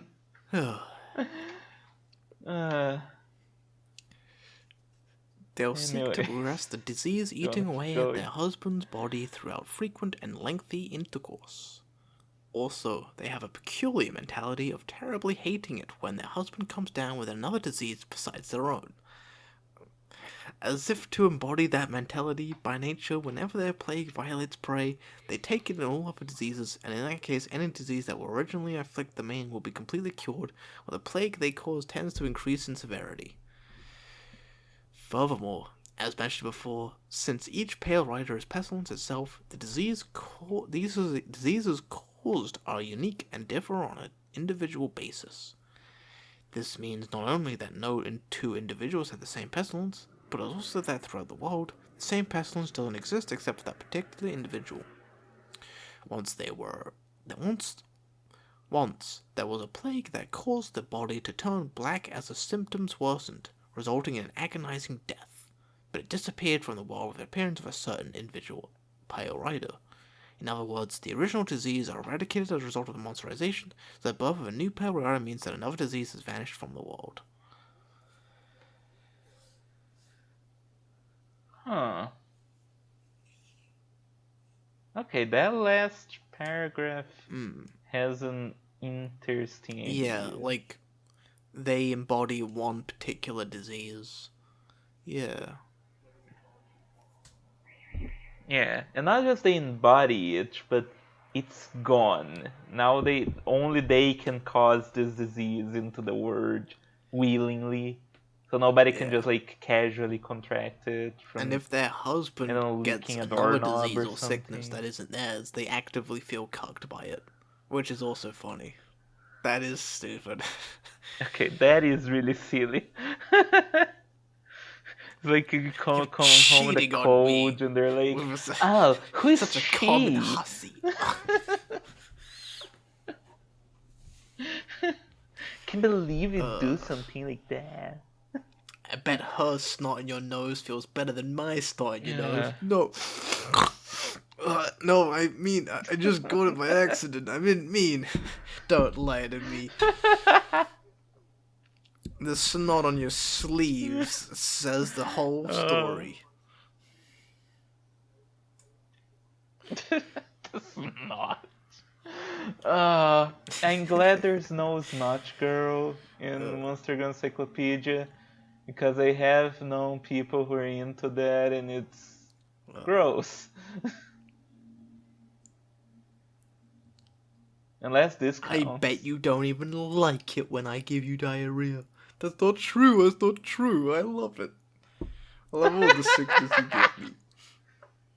From the vomit to the diarrhea. I love it all. Oh, man. Please. Oh no, I hate this girl now. Please no. I don't want that, June. I don't want that in my life. I mean, to be honest, I'm not really into any of this. I don't like this I don't really like any of it. Yeah, this is... There's some cool stuff in there, but I think the idea of these plague girls are vastly underutilized. They're not nearly as interesting as they could be. Yeah. Plague of Famine, Plague of Berserker, and Plague of Gluttony. First of all, only 3. Come on. Second of all, yeah, where's the other one? What the fuck are these? Who gives a fuck? Yeah, that's the thing. Like, okay, so the idea of you're making something that is purely Yes. erotic. It's purely just a sex thing. You're gonna add a girl that's Yes. like the horseman of the apocalypse. And they all have their own unique plagues that they can cause in the world. Which, plague is. I'm not really sure if it's the right thing for like the horseman of the I mean, apocalypse or there is, whatever. I'm yeah. not a lore expert. Yeah. Uh, Pestilence, yeah. yeah, the idea is interesting of taking this concept and making it to like, oh, they're gonna Yes. fill the world with sex in their own way. But the problem with this is that they fill the word with sex in like pretty much the same kind of way. Like you read these three plagues and there's not enough interesting ideas here. It's like, okay, Mm-hmm. Plague of Famine, it makes you really horny. Plague of the Berserker, it makes you really horny, but for one spouse specifically. Plague of Gluttony, it makes your Horny. entire body like Like, horny. Okay, like King of Crash, can't Plague you of come with Famine better is ideas than like, that? oh, I don't have enough I of know it, you right? can. Like, famine is, yeah, we don't have any food, we're really hungry, everyone's dying of starvation.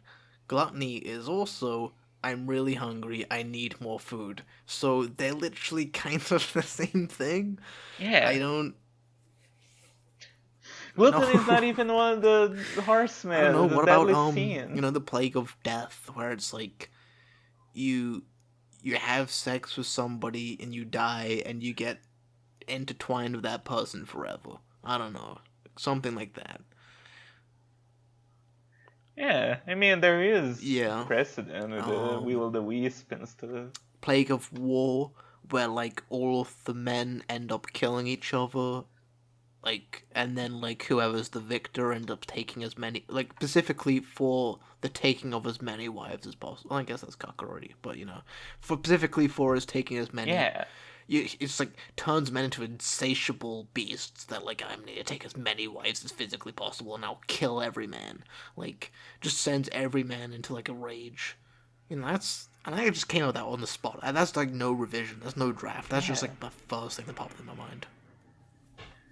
It makes much more sense than what we get here. Fucking hell. How many episodes left do we have to do? I'm Oh, tired of this. none. Oh, none? Oh, thank fuck, man. Thank fuck. We're free. We're almost free. free. Almost free from the suffering.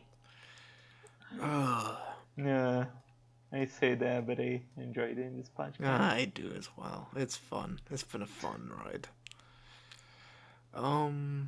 But it would be improved if we were in the same room with Kenko Cross. And every time he does some shit like that, we can Homer Simpson, like grab him by the neck and shake him, like, what were you thinking, motherfucker? Explain this one. Explain this. What do you mean? What do you mean? Please explain to me what Abaddon Folk is.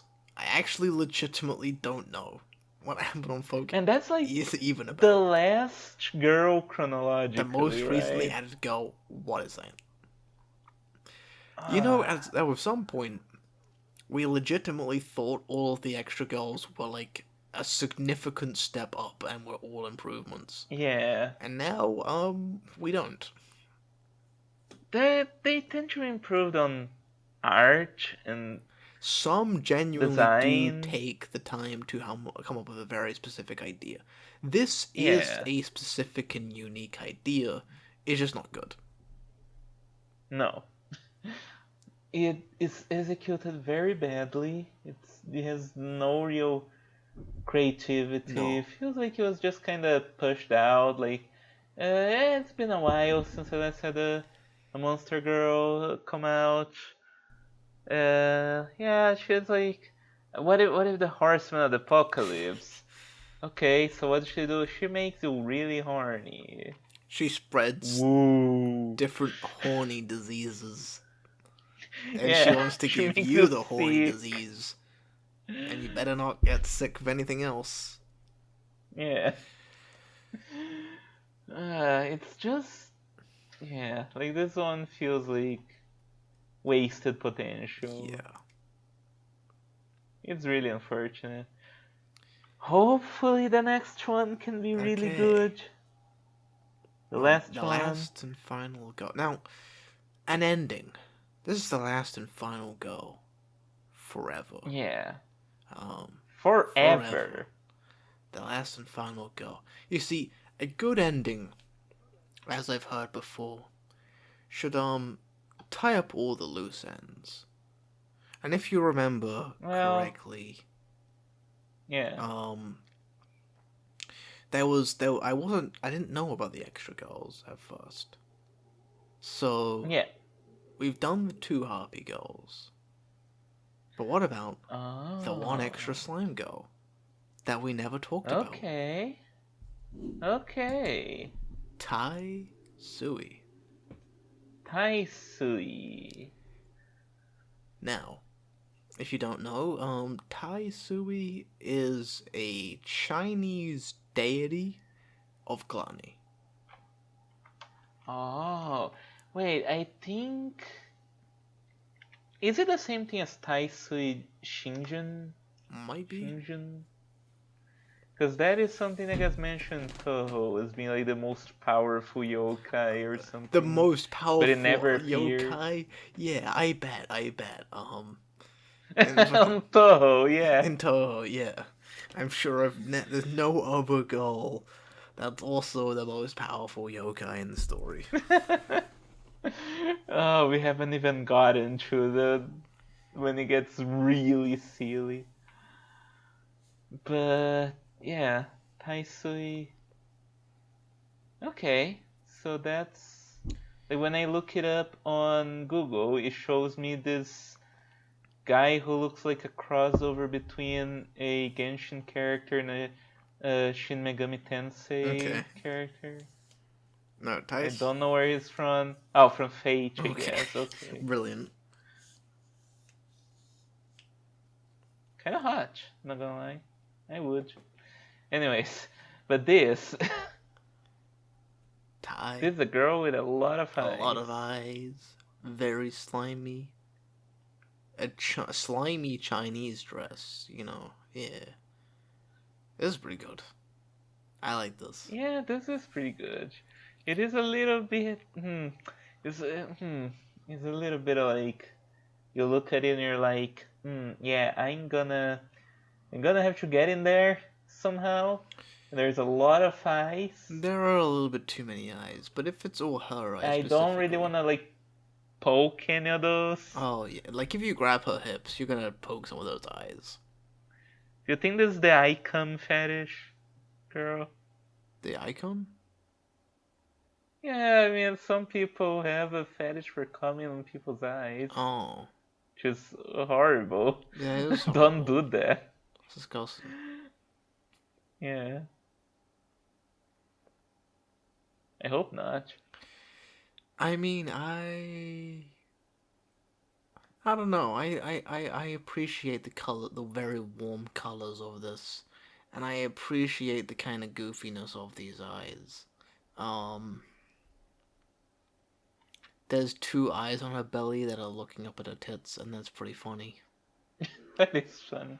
Oh, really missed the opportunity to not have like n- eyes instead of Yeah, that's nipples. cool. That would be funny. Huh. You know, there is like an old like email I remember of like where it was like this weird thing where it was comparing this fat woman's like chest to like a frog face. Where like the belly button was the mouth and the nipples were the eyes and it really looked like it. I don't know if anyone would know that because it was like insane. No, I don't remember that. And sometimes very, very rarely, when I'm gooning out to some porn, I will suddenly remember that and be like, yeah, it does kind of look like she has It does kind of look like a face, the belly button, like the mouth, and the nipples like eyes. And then it kind of kills the mood. I hope that doesn't become a brain worm inside of me, where it's like, oh damn. For you see, I was actually the pale rider, and that's my No. disease No. that I'm spreading to all of Oh, you. the brain Now you'll not be worms. able to see nipples, not as eyes. Uh, Uh, she's cute.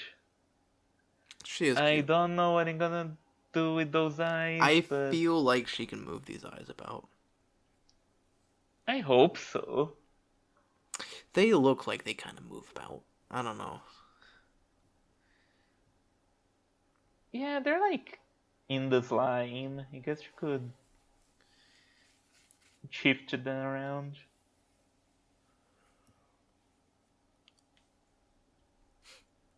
Yeah, it's I like it. I like the design. It's cool. yeah, It's very I cute. do I like it. really like the face in her I'm, in particular. I'm glad we can end on a slime. I would Mm-hmm. say it's a very interesting kind of monster. We're not gonna end on like some random elf or some Fucking shit. some four horseman idea that's just like terrible. Yeah, fuck that. Yeah. Um, yeah, no, as I was saying in like your most recent stream, yeah, like fucking, why isn't there like the slime queen slime being the final boss? Why isn't Yeah, that would be cool? I was thinking like I've been playing Ultima 4 on my own time, and I like the thought appeared to me. What if like the first thing you need to do is get to a large British castle, which continues to make this the most British podcast possible. And I imagine like what if you see in the horizon a castle and it's all made of slime and you Oh, have that's to cool. go there and like the slime queen is like the equivalent of the large British of this world, and she's just like her entire like army of guards and stuff is all slime people. They're part of her, It's like that would be That cool. is cool. Yeah, yeah, because you go in and you're just like, huh, what's like the weird? This place is kind of weird. It's kind of moving about and stuff, and then you kind of at the end of it, you finally realize like, oh, that's why all these monsters keep, all these slime guards just keep showing up everywhere. That's why. Yeah, That's why. Yeah, it's so difficult to get here is because she's been watching us the whole time. Because she is the palace itself. Yeah. yeah, Oh that would be shit. really cool. Again, don't steal that idea. That's our idea, okay? We're totally gonna do something with this. Uh, We're going to kidnap Kenko Cross. No, we're not. no. And then we're gonna tell him to do what we're telling him to do. Yeah, I would like to Todd wrangle, um, fucking Kenka Cross with his game and just like, this is, man, Yeah, like I don't want this game to suck, but it's going to it's gonna suck suck. because you're gonna fucking come up with a bunch of stupid shit. You're gonna. There's there's a lot of things about Kenka Cross where I am genuinely like, yeah, you have some good ideas inside of you. And I think you can absolutely, and some great designs, and some great, you can absolutely. But I don't think you have, like, actually somebody to kind of reel you in at all. Yeah. I don't think there's anybody that, there's nobody that's going to tell you no. And you're just going to keep on making stuff because you're kind of one of the only, one of the earliest guys, but one of the most consistent guys making Monster Go porn. And so you're always going to have an audience from that. Yeah. But nobody's really telling you no. Because I don't, as we were talking about this before the show, but I don't think anybody really reads Monster Go Encyclopedia. Probably They not. don't read the entries, they just look at the art itself and then run with it. Yeah, they just look at the Yeah. There, Fox Girl, there are sure. Yeah. dojins and there are stories, official and fan made, but there's yeah. I don't. It seems like from how the public sort of treats certain girls that no one actually reads Monster Guns. We're the only people that actually have read the entirety of Monster Gun Encyclopedia. The only people, yeah. And it certainly feels that way. uh, I mean, we're the people who most logged this. yeah. We logged our journey reading this. Yeah, because there's like, I think there is another guy on YouTube who has read every single entry, but he just reads it. He just reads it, and then Oh, that's it. He uploads like the 3 minute video. okay. Well, Um, easy content, I yeah, guess. no thoughts, no structure. He just no Probably has like opinions. Just makes it. 100 times more views than us. Yeah, but that's also not a lot, you know. Yeah, I Yeah, mean, okay, yeah. When you put it like that. 100 times 45. You know, it's fucking 4,000. Yeah, 4,000 views. Hey, our mages video did pretty Yeah, good. 500. Yeah, that was pretty good. Yeah. Whatever. Well, It's fine. without further ado, if you would like to read Let's the do last it. entry of the show. Alright. Okay, I get the honor of doing the last one. Let's do it! Taisui, slime family, semi-liquid type. Habitat, mist continent, caves, underground. Disposition, mysterious. Diet, human men's semen, sweat, saliva, etc. A race peculiar to the mist continent, which have a bizarre appearance with countless eyeball-like organs over their bodies. They just keep moving slowly underground, almost as if following along a set path, and do not appear on the surface of their own will. Therefore, unmarried individuals only appear before people in limited cases, such as when someone discovers a Taisui's path and deliberately digs her up, when someone wanders into a subterranean cavern that just happens to intersect a Taisui's path, and so forth. In this case, they're quite a rare race, but the slime itself that makes up their bodies is regarded as precious elixir, so many people look for them. Due to similarities such as having a body comprised of slime, they are regarded as a variety of slime, but much is unclear about their ecology. So whether or not they are really slimes is debated. The most noteworthy point is that they are highly intelligent. It is said that if you could correctly understand Taisui's words, then you would even uncover the fundamental truths of the word. However, their behavior is bizarre and mysterious, and they often use words and expressions that are incomprehensible. They're probably too advanced for an ordinary person to understand. There's not one bit of ferocity in their behavior towards men. They don't even do things like seizing and restraining men with their slimy bodies. On the other hand, it is said that they use countless mysterious powers, and they can even foresee the very moment when a man will appear before them.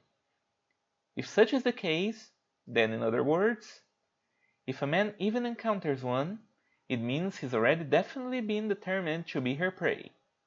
Of course, there is no escaping the countless gazes of a Taisui. They say a man subjected to the power will lose his sanity and begin acting strangely. For instance, he'll gradually strip, embrace the Taisui, and rub his naked body against her. That doesn't seem that strange. He'll stick his penis in her face and indulge in masturbation until releasing semen on her face. Strange things like that.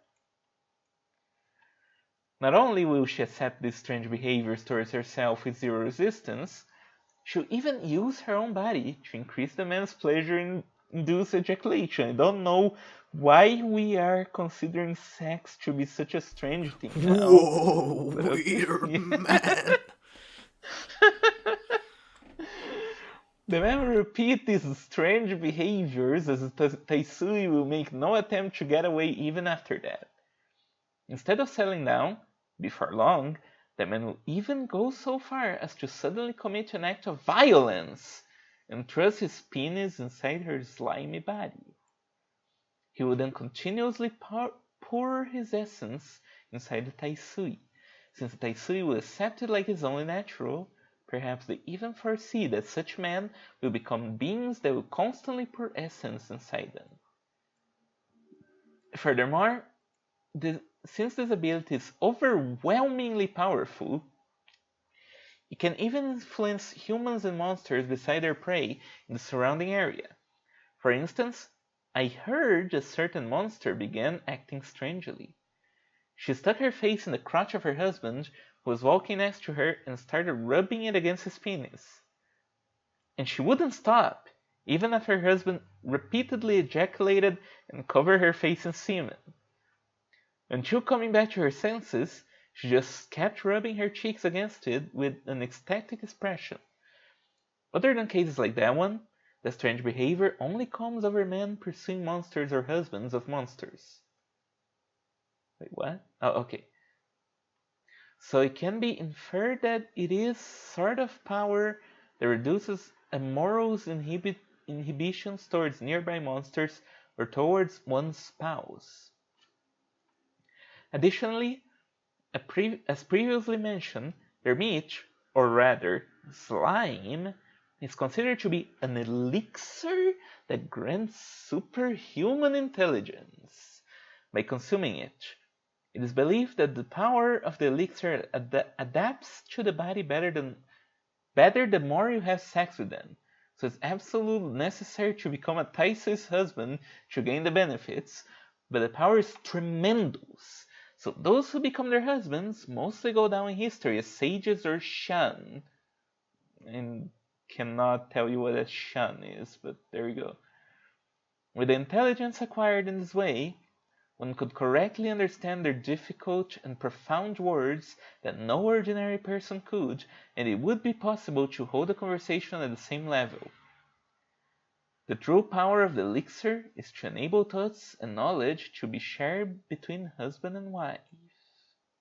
So, what are you thinking? You're passing the ball to me. Okay.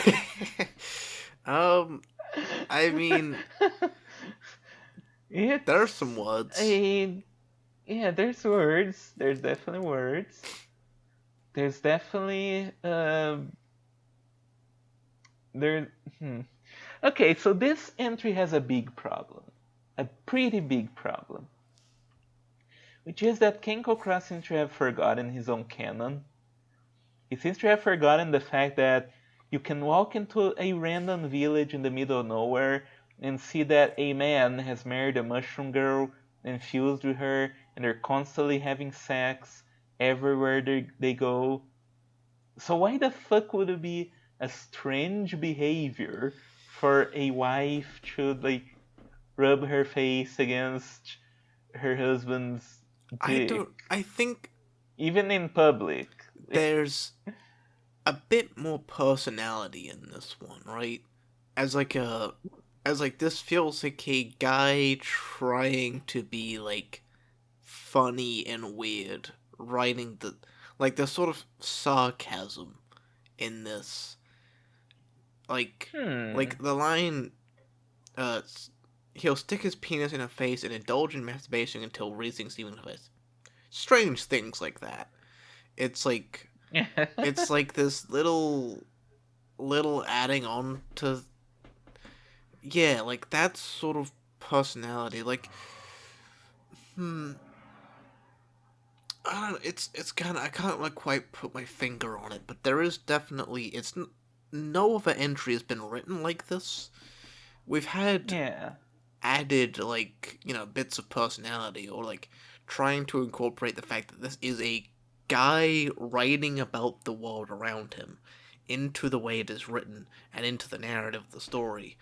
Um, this feels like the writer of this world was like trying to be funny, trying to be weird, trying to be, trying to get a bigger audience for his books, for this one Yeah. article, this one fucking, yeah, which I just. And so maybe the whole how this is all strange might be sarcasm, but if it's not sarcasm and it's all meant to be read dryly, as is, almost every single one of these entries for the past 230 something, um, it is definitely weird that, like, this isn't more strange than anything we've seen before it, or after. Yeah. Like, I guess he's trying to lean into how the writer of Monster Girl Encyclopedia in universe at least presents himself as kind of a prude. He often is like, oh, you don't want to have sex with Yeah. monsters. It's like, oh, be careful of this monster who have sex with you. But at the same time, it feels like a little bit weird for him to, at this point, be finding this stuff weird. Unless it really is sarcasm. Unless it's like, oh, maybe he's writing this while being scared of the order or whatever. It's like, oh, he can't just say that. He needs to put a little bit in his writings as like, oh, I don't condone this. It's weird. It's weird stuff. Kind of like he's writing for the Inquisition. Like, no, I'm not into Like, this. for I'm just example, the cataloging. Hellhound has a very specific, like, cultural thing of guys find out about this woman that can't be defeated and go out looking for her so they could defeat her and end up losing. And at no point in that entry was it like, listen, guys, you're never gonna beat her and you should not even try. At no point was it like that. It was just Yeah. like telling you that this is like a thing, a cultural thing. It was just playing it flatly and straightly. Um, and yeah, maybe Yeah. that is secretly like what book 3 is supposed to have, this underlying narrative of him trying to stop people from having sex, because listen, the end of times, doomsday is upon us. The Southings are going to call about the end of the world, and it's either going to be locusts or horsemen Or with horsemen or diseases. like plagues. Yeah. um, watch out. Watch out for the dragons too. Watch out Yeah. for these. Um, Borogs and but yeah, I don't know. yeah. I don't know. It is. There's definitely something weird about this. It is definitely like a weird fucking entry. It's not terrible, but Yeah. Like I feel like Kenko Cross should have maybe, if that was the intent, she should have maybe thought that a little bit further on. Like we were talking about One Piece before we started recording, and like, well, obviously Eiichiro Oda has not plotted the entirety of One Piece before he started yes, writing. I feel he has often the foresight, not always, but often the foresight to be like, okay, way in front, I want to have this plot point happen, so I'm going to start setting it now. yes. I feel this didn't really happen here, and it's just like, well, maybe the order is like being, censoring this encyclopedia, so it has to be kind of like leaning into that, or maybe like the word is ending and it's trying to do this, and it's like it doesn't work great when most of the entries just like you meet this girl, and she's like a But monster watch girl, out. and then like you have sex with this girl, and she has a lot of sex with you, and she'll like shock you, and it doesn't hurt. Be It feels good. warned, Yeah, she may seem like an innocent maiden, but she's still a monster, so she will have sex with you. yeah. This just feels like it was It written by a doesn't different quite person. work. Yeah, it kind of does. But what about But at the Taisui as same her own? time, Yeah, no, you go. You go. yeah. No, no, yeah. I was just gonna, yeah. Like at the same time, the idea of her character, of her like species, is a bit strange. Of like, okay, so she is a slime, but she's super smart, Yes. and you can eat her slime to become super smart. Yes. Okay, uh, I don't really get it. Like, Yeah. yeah, because like it goes on this thing of like, okay, she's underground. She never shows herself to humans. You have to seek her out. You know, it's almost like, okay, what if the elixir of intelligence was a girl? Yes. Which is an interesting idea, but I feel it doesn't like lean enough into that because it doesn't talk about how she's smart. No.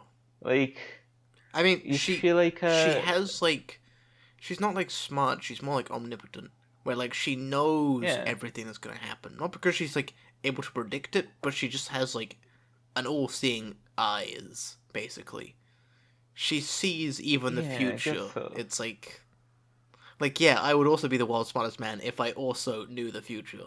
You know. Um, Hmm. that's how I think it's. That's what I get the impression of. Like Yeah, that makes she's the world's sense. smartest thing, but I also think it's she can make you the world's smartest. But I don't think her herself is. Does that make sense? I don't think she herself actually seems to come off as intelligent. The way I think of this, in Fallout New Vegas, one of the best games ever made, there is this one beggar who, if you talk to him, he'll just spout nonsense. He'll just be like, ah, you know, it's stupid, you know. He's just a completely stupid guy that doesn't make any sense. There's no reason to talk to him. But if your intelligence is low enough, you talk to him and he's extremely erudite. He'll talk to you in like the most sophisticated way, and you Huh. respond in turn because you both are so dumb that you understand each other in such a wavelength that's like, no, actually, it goes like beyond what those other people understand, you know? It feels almost that way, like especially the last paragraph is like, oh, the true power of the elixir enables thoughts and knowledge to be shared between husband and wife. So to everyone else, you're just gonna be sounding like you're speaking nonsense, Yeah, speaking in Latin. Yeah. and but to you and her, be like, I yes, I agree with what you're proposing. Yes, let's go to the McDonald's. Yeah. I'm sure that the nutritional value of those meals will The satisfy us big for the time arch being. is. Oh man, I just dated this video talking about the fucking big arch. Oh well. I don't even know what that means. Okay, the big arch is a new McDonald's burger, and the CEO made a video of himself eating it, and he took like the world's smallest bite out of it. Like he was Oh. like very reluctant to eat it, and he takes a small bite. And he's like, "Wow, what a big bite of the big arch," and people making fun of him for. And then the Burger King CEO was like, look at me eating a Whopper," and he just started fucking chowing down and like fucking scarfing it down. And I was like, man, I don't eat fucking slop. I don't want either of those things actually. Um, Doesn't have faith in his good for product. you guys. Good, good for the big arch though. You know, the CEO doesn't want to eat it, but hey, it's here to say. It's here to stay. That's the advertisement. This is a new permanent burger forever. The Big Arch. The Okay. Big Arr. It's kind of like when Corone, a VTuber, had to do a sponsorship for like one of those companies where they send you meals at home, and she's like, "Well, I don't really like this one, but I'm sure some people do." It's like, yeah, Ugh. good stuff.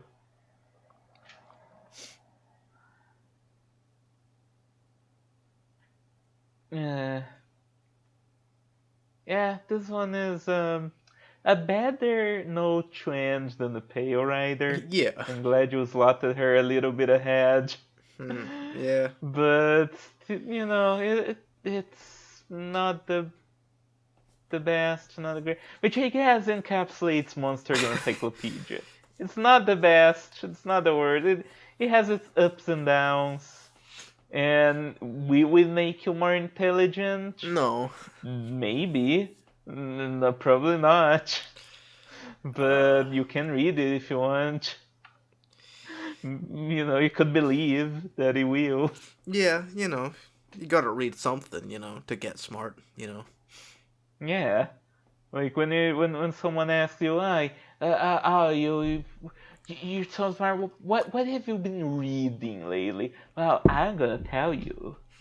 I read Monster Girl Encyclopedia 1 and 2. What are you gonna do about it? Oh, they know. You just listen to a podcast instead. It's an audio book. Oh, yeah. Get on with the times, loser. But it is a good podcast. It is. It was a good It podcast was. because we're done. It's done. Well, as soon as we finish the tier list, We'll move on. That's all the girls finished and read. So every single one. I said I would do it, and by God, I did it. Did. And now, to wrap it all up, we're moving on to the tier list. So the tier list that we had to recreate. No, they don't have to know that. Okay. So, for last time, plug away. One last time. Okay, so you motherfuckers who have been watching this and have not been reading Harpy Story, go to harpystory.thecomicseries.com and read Harpy Story. And even better than that, once you read it and enjoy it, go to patreon.com/harpystory, link in the description, and give me money because this isn't a fucking charity. Harpy Story. And also check me out on Twitch. Is better. EllenHorai.twitch. No, yeah. Harpy Story is better than Homestuck. Is better than Super Killer. Is better than Isom. Is better than Cyberfrog. It's better than any webcomic you're actually gonna read. Actually, it's pretty darn good, and it will finish also. I mean, Ellen Horai, she just finished a fucking Monster Girl podcast. You don't think she's gonna finish a Monster Girl comic? Get out of here. Get out of here. Do you think Eric July could finish a Monster Girl podcast? Yes. Yeah, no, he wouldn't. Absolutely. Fucking. Yeah, he could shit out a fucking Monster Girl podcast. Yeah. It wouldn't be as good as this. No, because he's a humorless better edited, piece of shit. Maybe. Yeah. Well, he has more money. Yeah. Yeah. Yeah, twitch.tv/Ellen Horai. Yeah, I'm playing Soul Blazer and Final Fantasy IX. Good games, both of them. I don't stick around for that, like, mainstream stuff. I play the real good stuff. If you have good taste, and if you're reading this, because Kenko Cross himself says in his Twitter bio or whatever, Blue Sky bio, I don't remember, that he hates people that have bad taste. And you have good taste, you check me out. Every Tuesday and Friday, I'm there, playing good games. Alan, how much cuckoldry is in your Twitch streams? How much what? Cuckoldry. NTR. Zero? I have never played Bahamut Lagoon and probably never will. Oh my god, that's as much as fucking Monster Girl Encyclopedia. Oh my god, Yeah. that's good. Um, and if you dipshits are wondering, what are you gonna be doing? I love this dynamic. What are you gonna be doing? Well, maybe if you want to hear more of us talk and do stuff in the future, maybe you should subscribe to Ellen Horai on Twitch. Because Please maybe we do. will do something together. Yeah. Play games. Well, she plays games. I hate Games. video games. But I'll be there and I'll talk about games. Sure Yeah. will. And meanwhile, you can subscribe to Fix the Narrative, this channel they're watching. We are almost at 100. Please get us at 100. It's just gonna be a big dopamine release. Like. And you... Yeah. Like and comment and subscribes. Yeah. Yeah, to get to 100. If you don't know, at this point, if you somehow don't know what to comment, well, I'll inform you. Thank you, Kenko Cross. Thank you, Kenko Cross. Can you believe one man made all 330 something girls that lay before us? I couldn't imagine it, but he did. Yeah. And, you know, to be real for a second, like, it is pretty impressive the sheer amount of work he puts into those. Yeah. It's not always a hitch. He sometimes fucks it up, but 230 something girls, that's a lot. Yeah. I couldn't do 230 something Monster Girl interpretations and make all of them good. Yeah. I'm not talking about like, oh, I'm better than... No. My man has done a lot of work. He has. And, even if not all of that is good, he still deserves his praise. Yeah. We still, I hope, come out of this feeling positive about his work, because there is some really good stuff there as well. Yeah, and you should, in your own way, kind of take Kenko Cross as an inspiration of, like, because he is a man who fills a niche and makes a living off of this niche. Even if he's, a bit neurotic, and even if it's taken him years and years of getting slightly better as a writer and, significantly better as an artist, honestly. If you compare, like, the Succubus to, like, the Bogey, it's like, yeah, these are significantly different designs. Significantly improvement in art.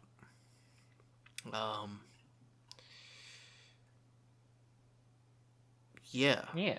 I mean, not how many porn artists could we really make a podcast about and make it look good? Not many. That's what I'm saying. Yeah. Thank you, go Kenko out there Cross. and do stuff. Thank you, Kenko Cross. We do I actually do appreciate him. I do appreciate this work. He's a weirdo, but he's our weirdo. Yeah. He's a creep. He's a weirdo. Yeah. Shall we rank his final monster creations? The last one. One last time. At least until in like 10 years we come back to rank maybe like 6 more or something. Shit. Here we go again. Yeah. Alright. First up. Alright. Roper. Terrible bottom tier. Yeah, it's... I mean, the end meets the beginning, and one of the first bottom tiers we ever had was the parasitic slime, because, man, I don't want any woman being parasited and taken over, and tentacles are fine. They're a fine thing, but, in the way that this was implemented, I'd rather not. I Look, don't want 6 dicks fucking a woman that I want to have sex with. That is look. also growing inside of her and coming Ah, outwards. I don't want. yeah, yeah, that Yeah. is weird. And taking over her body and personality. Look, Scylla and Kraken with their tentacles covering me, Good. penetrating me, wonderful. Any day now. But Yeah. that's because they're actual creatures born with those features. I don't want this thing to basically mind kill an innocent woman. I would feel bad. No Yeah. thanks. And if I saw a woman getting raped by tentacles that were growing outside of her body, that would not entice me at all. What are you talking No. about? Gay? Yeah. Sir. Gazer. Uh, ooh, I like Gazer. I do too. Do I like her enough for wife tier? I think her lore is maybe a bit lacking. I mean, the What do you whole think? focusing so much on hypnotizing you into liking one-eyed girls is a bit weird. It's not what I would have wanted it to focus on. Yeah. I like hypnotism, I said before. Mm. I think it can, like, the touch of being hypnotized can be kind of hot. But specifically being like, oh, you're going to be hypnotized to like my grotesque, horrible, barf-inducing single eye that not a single person could possibly like. It's like, well, I mean, well, that's I Uh, think the one eye is charming to. yeah, yeah, I mean, if you just had like a single paragraph that was like, but you could, you know, yeah, bypass all of this just by being genuinely attracted to her. In which case she melts. That would immediately put her up to like wife tier. But, um, probably just sex tier. Yeah, sex Yeah, tier, I agree with. yeah. It's good. I would have sex with this woman any day. Bogey, the clown. Bogey. Oh. Uh, Phenomenal design.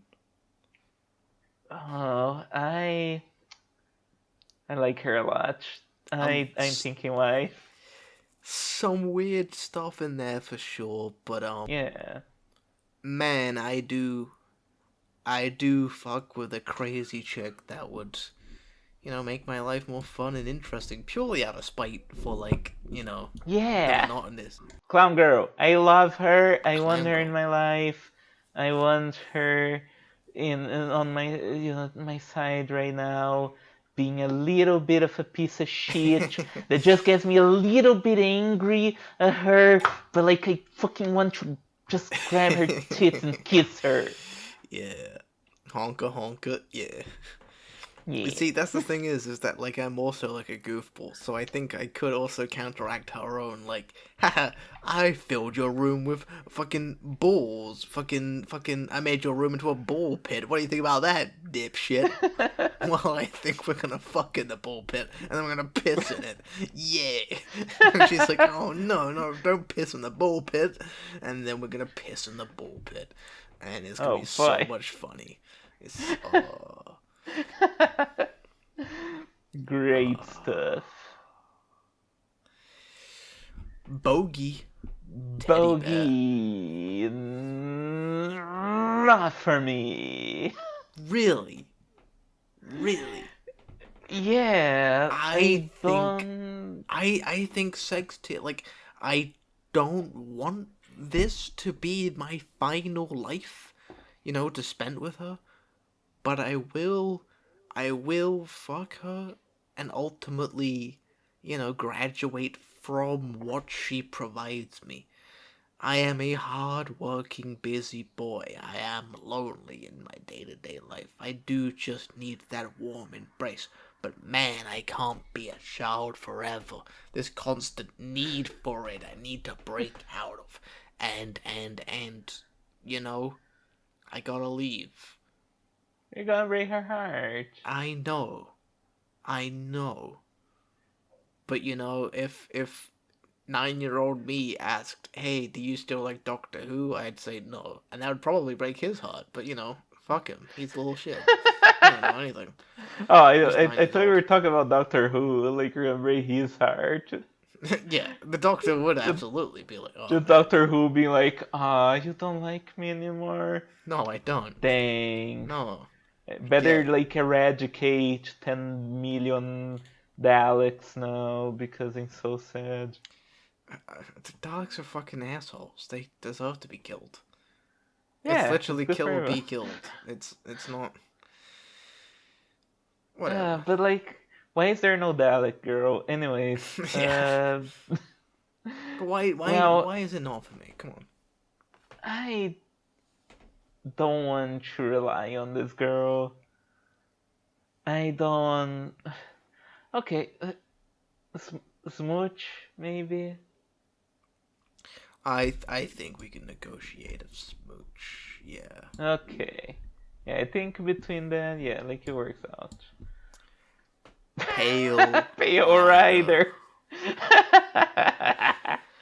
uh, terrible art, decent design. What do you do with her?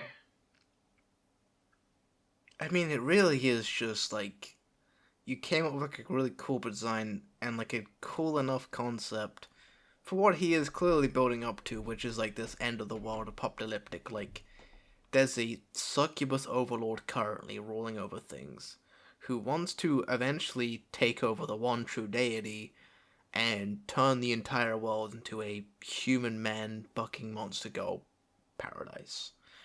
Um, but there's these other creatures, these other monsters who are who are also on the same level of terrifying destruction, who are gonna raise from underground and might fuck up everything, and the Salvings will be there to sound the horns of this apocalypse, and there's gonna be all these factions trying to gain control of the world. Basically, it's like Shin Megami Tensei or Elden Ring, but with monster girls, and that's Hmm. pretty fucking cool.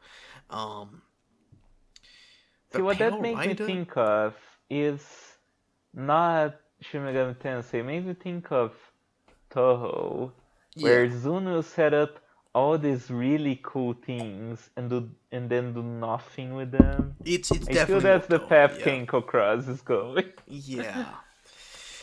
Pale Rider is woefully uninteresting. Um, Yeah.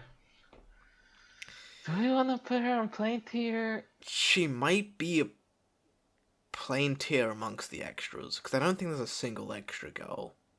Oh. Yeah, I don't think so. No, there's no. That's Actually, insane. no. I Oh no, think there is the Malif Dragon, ice. Oh yeah, the Malef. No, not the Malef. The Dragonute and the Dragonute. Ice Lady. Yeah, Yeah, those two. she might, in terms of like, she might be a plain tier amongst her own peers, though. The plain tier trend all plain tiers. Yeah, I don't know. The design is kind of hot. is she not for me? No, I don't think she's plain tier to. Yeah. Okay. Yeah. Because I can't imagine who is like, oh yeah, I really can't wait for her to infect me with like syphilis, and then like yeah, that if I I catch want a a cold, she's disease. gonna I be want a really disease. jealous. Ah, My bum stupid is on the idea. cheese. My bum is on the cheese. Such a good concept, and you fucked it up. If I'm lucky, I'll get a disease. Yeah, hell yeah. You sound like a little gremlin. Oh, a Tom Green song. Whatever. No. Um, Tai the Sui. last and final go, Tai Period. Sui. Yeah. Uh, Hmm. hmm. Maybe. One of the hardest ones to judge for sure. Yeah. Because it's Decent not really. It design. feels like it's not really about her. Yeah. Her entry Like what isn't. she can do to other people. Yeah, like, she can make you the world's smartest. And she can make other people act strangely in the fact that they like to give blowjobs. Um, but we don't really know anything about her as a Yeah. person or like what it means to be in a relationship with her. She's just kind of this thing that exists, which She's is weird. almost a villain tier.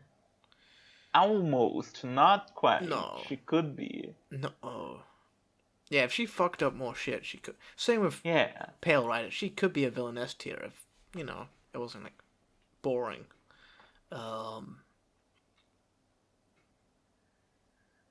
I think I'll go with enough for me on this one. uh, you know, that's probably the case. Yeah, yeah. I think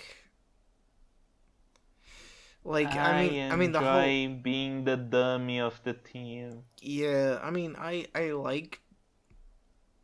I just think that like if she was like the elixir of intelligence, you could do so much more interesting things with that. And I don't Yeah. think we got really and it focused more on making other people act horny, and I'm not really into that, which is a Yeah, shame. like I can imagine be like, oh yeah, like make those people fuck. Why?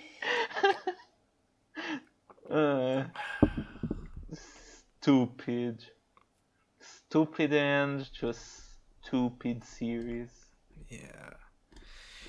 Well, It's done. before we finally end, I would like to now that we know all of these girls inside and out, I would like to make a final top tier because we have Okay, a big list of wife tiers, a big list of sex tiers, and so forth. that would do. But who is the cream of the crop? Our true favorites. Hmm. Who? Because when I think about it, some of these girls on wife tier, they're not quite comparable. I don't know. I don't know about you. I don't really consider Valkyrie wife tier. That was more sort of, eh, you know. Yeah, she's fine. I like her. Yeah. Actually, first, would you want to move any of these around just sort of generally Okay, before? we're having the discussion. All right. Yeah, we'll do that first. Actually, yeah, scrap that. Yeah, First, that makes sense. any ones you want to move around. Any of bottom tiers do you think could be moved from bottom tier? Okay. No, bottom tier is bottom Good. tier. I Yeah, yeah. think it's Cool. yeah. Not for me. I don't think so. No. Would you be willing to move Will of the Wisp up the villainess tier? Ooh. That's how I'm kind of feeling. And Atlatnaxia, I think, could be moved up the villainess tier. Yeah, Atlas Nature was a very striking concept. Yeah. Yeah. Uh. Hmm. Hmm. Hmm. I I feel more strongly about Atlas Nature than Will o' the Wisp because I feel like Will o' the Wisp really is just like my teenage self's ideal woman. Yeah, but like also she is definitely like a villain, or she is somebody who's very desperate and lonely and wants to trap you into this, you know, bull in which you can go cling on to you for the rest of your life. She is a desperately lonely villainess. Hmm. She's Would villain. you? Yeah, Go ahead. yeah. She's a villain out of loneliness. Is better what I'm putting. Out of necessity. Okay. Would you say that upgrading her to villainous tier is an upgrade? Yeah, villainess tier is like kind of like daughter tier, where it's like it's not actively like a negative in any way. It just means like her role as a character sort of stands out. Where like I don't want to be involved with her, but I think she's cool. I think she's really fucking cool in like a way that like a villain is. You know? Alright, I guess I can put her there. Yeah, I guess that works for Because me. not for me is pretty much like I don't want this. Give this to somebody else. This is like I want this as like a character generally, but she's really cool, but obviously doesn't fit into any of these higher tiers. Yeah, because like I guess I was thinking of villains tier more like this gives like the real feeling, like oh yeah, she's like Yeah. such a bad villain, Yes. She's a I fucking don't really think the Willow quite reaches that for me, but I if she reaches it for you, I guess it's yeah. fine. Yeah, I can imagine this being a villain of a story. Okay. Yeah. And I don't think really anybody else, to be honest. Alright. Unless you want, I don't know, any final thoughts on Boggleboy or Mind Flayer or Bogobo is like good, but yeah, I no, don't think there's anywhere else to put her. That yeah, unless you create a tier just for Bogoboy, it's like no, one should fuck her, but not with the lore. yeah, no, we're not making that tier. That would completely change Yeah, the entire list. I'm not doing that. it would. Oh, one. Hmm. I don't think about a dwarf. Still not for me. Almost bottom tier Okay. for me, but not for me. Yeah, Alright, because I remember feeling strongly about it being bottom tier, but yeah, I feel like you can go on, not for me. yeah. Think plain tiers can stay. Plain tier, yeah. If you fell on plain tier, I think Yeah, you know what you did. You gotta stay there and think about your life choices. yeah. Daughter Like, what you tiers are did, girl. fine. Um, any of the smudge Okay, tiers you think could be smudge tier. advanced? One thing I thought about after the episode. What if Cancer gets moved to daughter tier? Because she did make us feel very strongly. Yeah. More strongly than Smooch tier. But Yes. in a way that's not necessarily sexual. She's just kind of silly. She does her silly little dance. Yeah. Yeah. I think it would kind of fit. Yeah. Right. I can agree to that. Yeah. Yeah, and Daughter Tier now has like a second. Yeah, that's good. That's good. Alright. I can agree to that.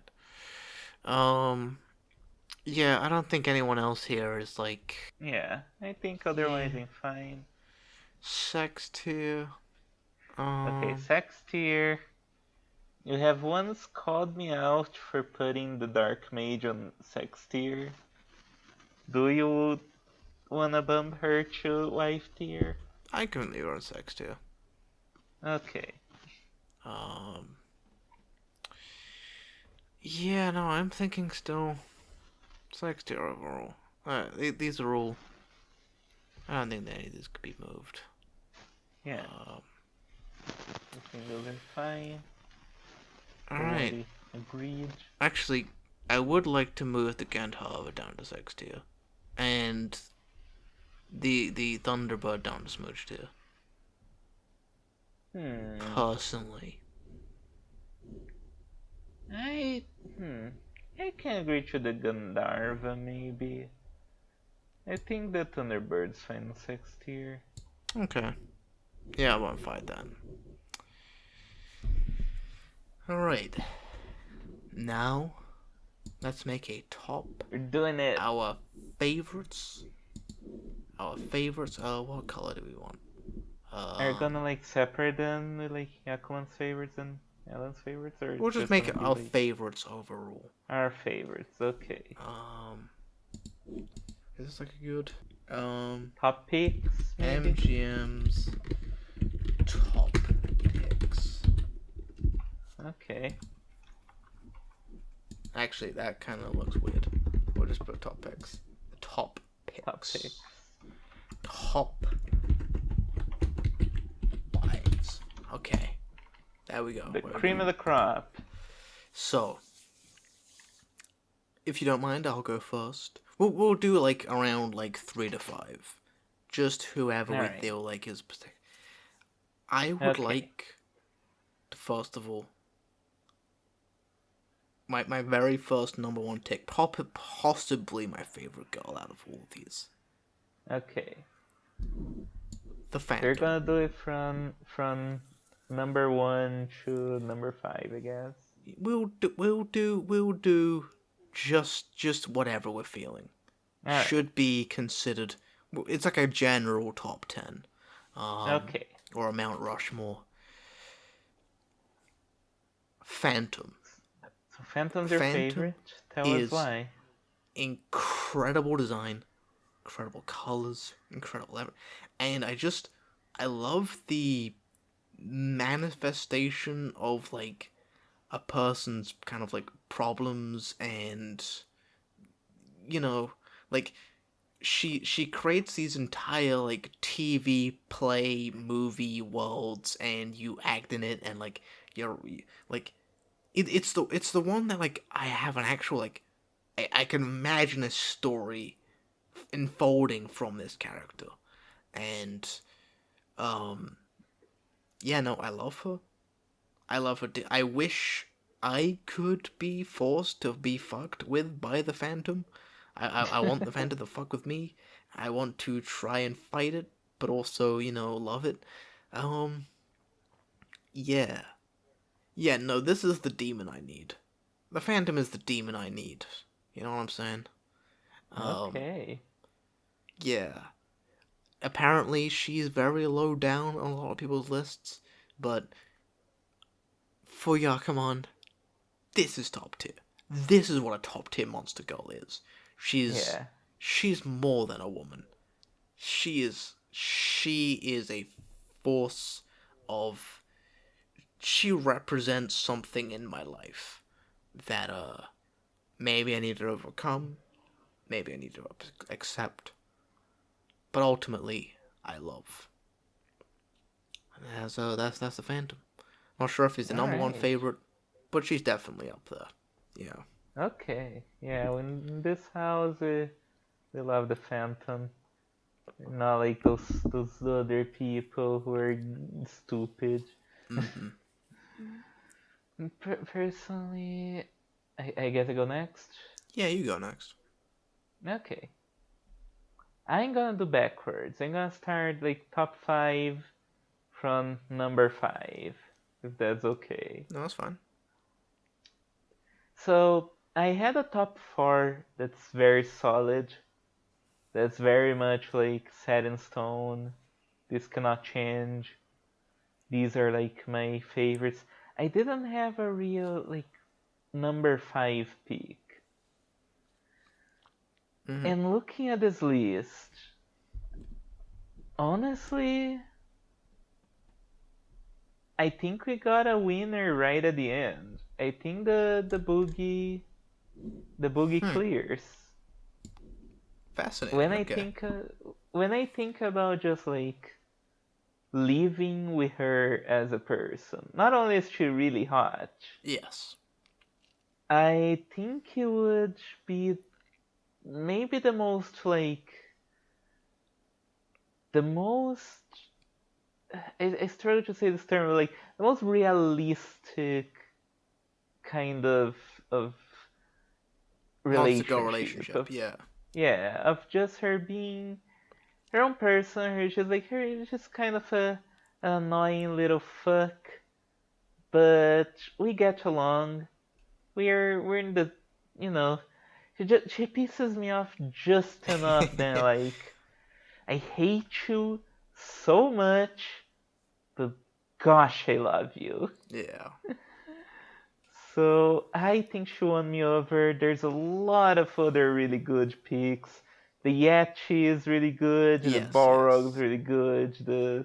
There's like a lot of ones There's a that lot of I great ones, really yeah. like. Yeah, but I think the bogey clears because of that. Because I could imagine her on my side right now and us just shooting the shit. Yeah. And Alright. she's hot. Yeah. That's a plus. The clown girls are incredible. Yeah. Nice. Alright. Alright. Now, when it comes to these honorable, these top picks, I don't want to just talk about my favorite wives necessarily. I want to talk about somebody who's been on my mind, who's been my Hmm. go-to example, who's been who's been there since the beginning as one of my favorites, and still at the end, is still one of my favorites. And that Alright. is the Job Job. Not Oh. only do she is the single hottest character in the entire, like, she may not be like the most endearing, she may not be like the most creative in terms of like ideas and lore. She is the single hottest girl out of all of them, possibly. um I love her colors, I love her design. Kenka Cross, like, the problem we had with her at the beginning was that, like, her lore was nothing but sex, but Kenka Cross has confirmed that, like, it's Oh it's yeah. it's not necessarily the only thing about sex. It's that sex is like her main hobby. It's like her main passion and interest. And it's like, yeah, um, we could still go out and do stuff, and watch anime together. She's just going to be needy and affectionate and warm and cuddly, and God, by God, do I want to be with the Job Job more than anything.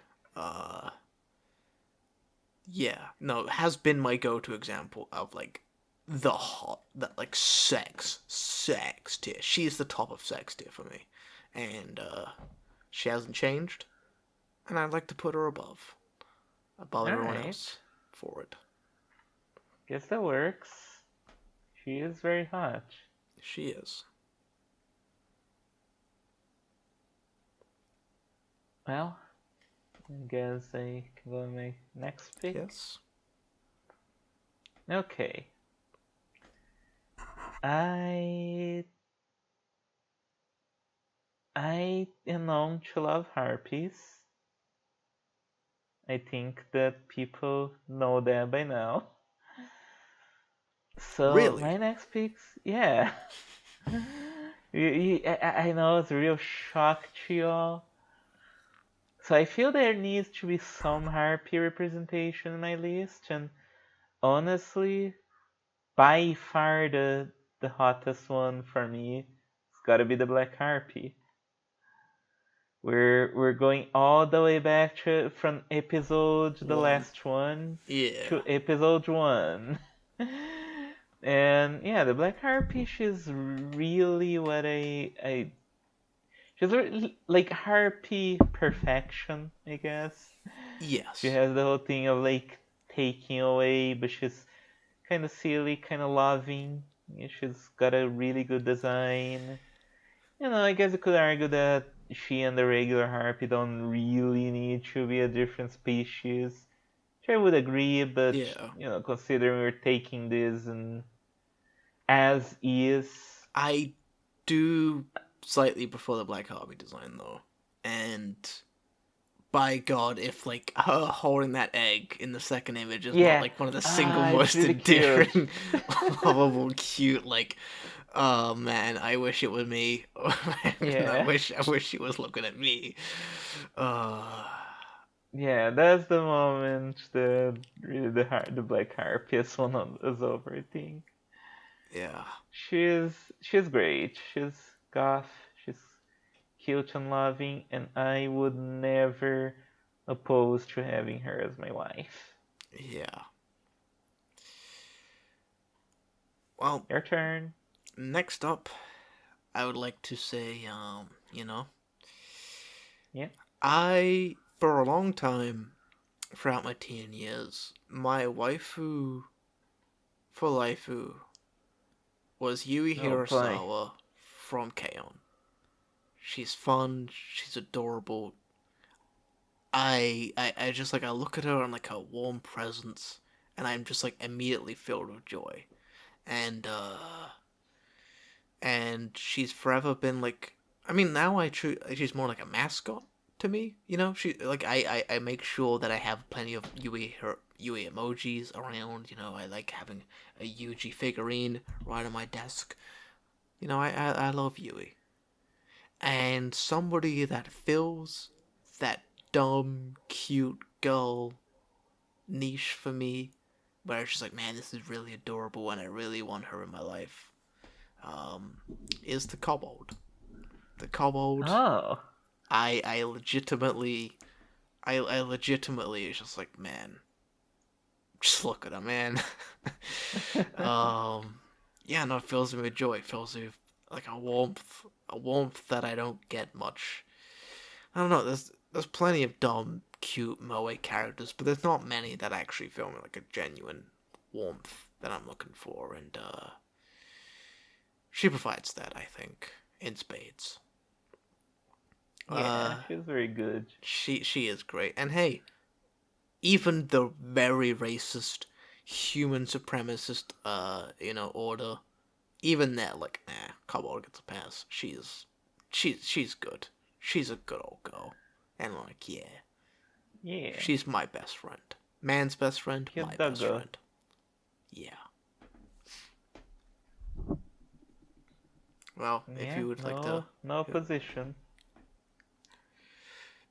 who's your next Uh, pick? my next pick. Okay, so getting to top three. This next one's a sleeper hit. This one, I could never imagine I would love this concept so much. I don't know what kind of arcane magic can go across the edge to make me want to fucking kelp, but it's the flow kelp. Yeah. I was expecting her to show up at some point, yeah. Yeah, I don't know why. If you had told me at the episode one of the podcast, after we had ranked all the harpies, hey, your favorite girl is gonna be the kelp girl. I was like, that's stupid, of course not. But here she is, and I love her. She just triggers something inside me where I want this really gloomy girl that just kind of floats through life next to me, and there's I guess there's nothing like immediately exciting about like the sex with her, but like I just want her by my side. I just Yeah. want to float through life while holding her close to me. And I think, like, the idea of a girl who, like, literally, like, disintegrates and shrinks from loneliness, it is, like, Yeah. it is, like, an idea that's, like, very, yeah, it raptures you. Yeah. Yeah. You want to be with her. It it just works for me in such a level that I can't even explain. I want her so badly. uh, well, Well, I think your I'm, time. yeah. It's hard to choose, you know, when I'm getting to, like, this is kind of like fourth or fifth position, like, yeah, well, it's like less in my mind, but certainly still one of the top. Uh, I've surprisingly on this episode we didn't actually argue all that much. We didn't Nope. have that much to kill each other over because we just kind of wants to go lovers at the end of the day. Um, but If you there's something wanna that see we us argue, you gotta check out our Toho Toho streams. streams, yeah. Um, but there's something that we can agree on is the love of fluffy girls. Shy, Yeah. fluffy, needy girls that just want love and affection. And and by God, I just can't say no to it. The bunyip, man. I Oh, I I actually really like the bunyip. okay. First of all, Wasn't expecting that one. I want to live in water. I don't know if you've ever known this about me. I wish to live in like a water palace in which I can just like bathe forever. And so a Oh, woman that likes to live in water is also like a plus to me generally. And there is going to be a water woman potentially here. Um yeah, no. It's she's warm, she's fluffy, and yeah. Yeah, a little bit above the Yeti for me, I think, in the way that like the hmm. shyness and like she's seen as a scary monster, but like actually she's just generally shy and pounces because she doesn't know how to communicate. And I'm like, yeah, yeah. As somebody that sort of spent a long time struggling to communicate, it's like I don't know. Yeah, Okay. Yeah, I wasn't expecting the bunyip, but I guess there's gotta be some Lamia representation as well. I will represent the Lamia and the Alrighty. Bunyip. Yeah, the bunyip is great. Yes. My turn? Your turn. Okay. Maybe this will surprise some people. If you know me, like you might think that this would be my number one pick, but there's one other that just slightly edges her out. Okay, my number two is the living doll, Yeah. and yeah, what can I say? Great lore, great design, doll, Dull. perfect. I No notes. look, y'all don't seem to understand. Dolls are great. Doll joints are peak. I wanna kiss them. I wanna hug them. She's just perfect, and it's partly my list. So she's just she just appeals to me so much. And like if her lore had sucked, Yeah. she might not be here, but the lore was really good. Yeah. Yeah, again, this like So lonely soul sort of drifting into like this inanimate object. Um yeah. yeah. Yeah, whatever. Yeah, like, it was like a golem. There was yeah, human emotions put into this inanimate object. Yeah, she's great. I I just love dolls so much. And she's a great doll. Like we Yes. sometimes talk about like people who put the Inari and the Yoko on their top picks even though their lore sucks. And like, well, the doll appeals to me and her lore is great. So Yeah. just wonderful. I fantasize about her so much. Please give me the living doll. I would be happy. Yeah. Well, I'm struggling to think of who I want for the last one. On Okay. the one hand, I really think the Scylla is one of the hottest and greatest, you know. We I She is incredible. Um she She cucks the is. Charybdis, which is really funny. But I also really like the large mouse. She really appeals to me design-wise. Yeah. And the The large Southings, mouse might have been my fifth pick if I didn't get the bogey. the Southings and the Trumpet are also up there. Yeah. It's really difficult to choose. But, I think ultimately, I think I actually might put. I'm sorry, I think I actually might put the large mouse. I actually genuinely think the large mouse actually might be my favorite, one of my favorites. Like, Yeah. I actually really like the design. I really fucked. I just. She's so silly. She's so fun. I just. Like, oh man. She just. I Great just. design, true. I'm just. I can't. I can't physically think about her dumb cheese pants without smiling and her red cape. And I'm like, oh, and her big. Oh man, I love her. I love that she just runs around nonsensically. I love that she Yeah. just bites random women. I just love everything. There's so much, like, there was so little there, but every single sentence was filled with so much personality that I was like, this is, and like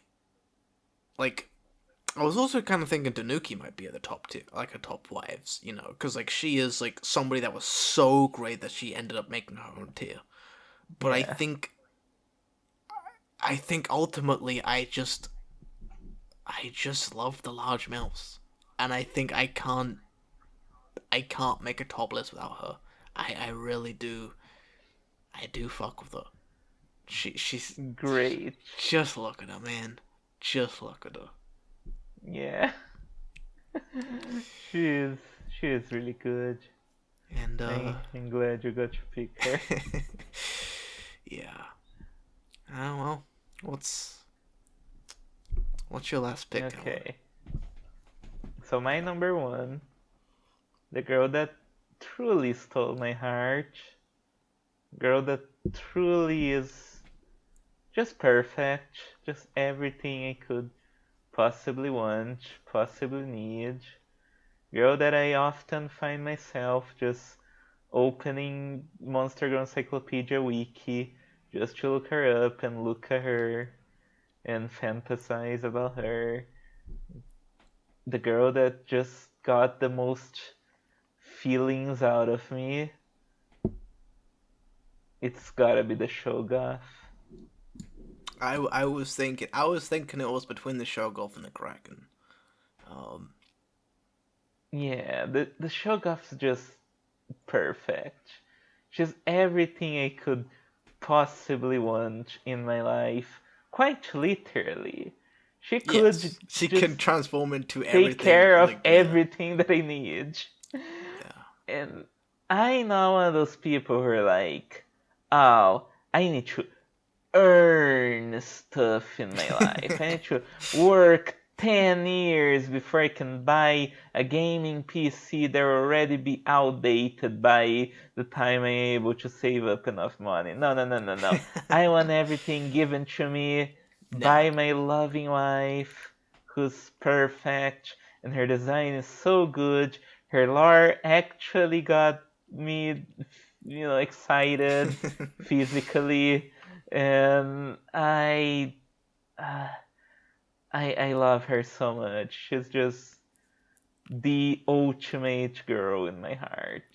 she is like a top tier, like not in terms of like the Lovecraftian, monsters that we've had adapted into girls. She's also just like a top tip slime as well. I think Yeah, like took the slime queen idea and turned it into like a very specific character that like yeah, it's that like feeling of like embracing and like being like a yeah, like embracing the slime and just being raptured into it and completely covered in it and like yeah, and it's like that but like every single aspect of your life. Like she just takes care of everything.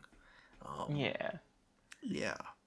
And I was like rereading her entry on and like It also helps that she is one of the Lovecraftian ones that will not transform you Oh yeah. permanently into Oh yeah. something. Because, I wouldn't mind being a freaky little guy for the night gaunt for a little bit. Like, she does get upset if I retransform into a human.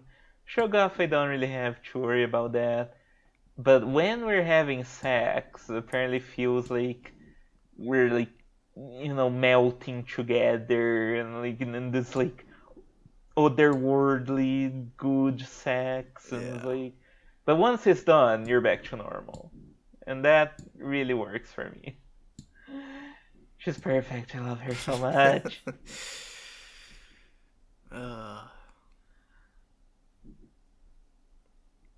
yeah. Yeah. Yeah, I guess that's it then.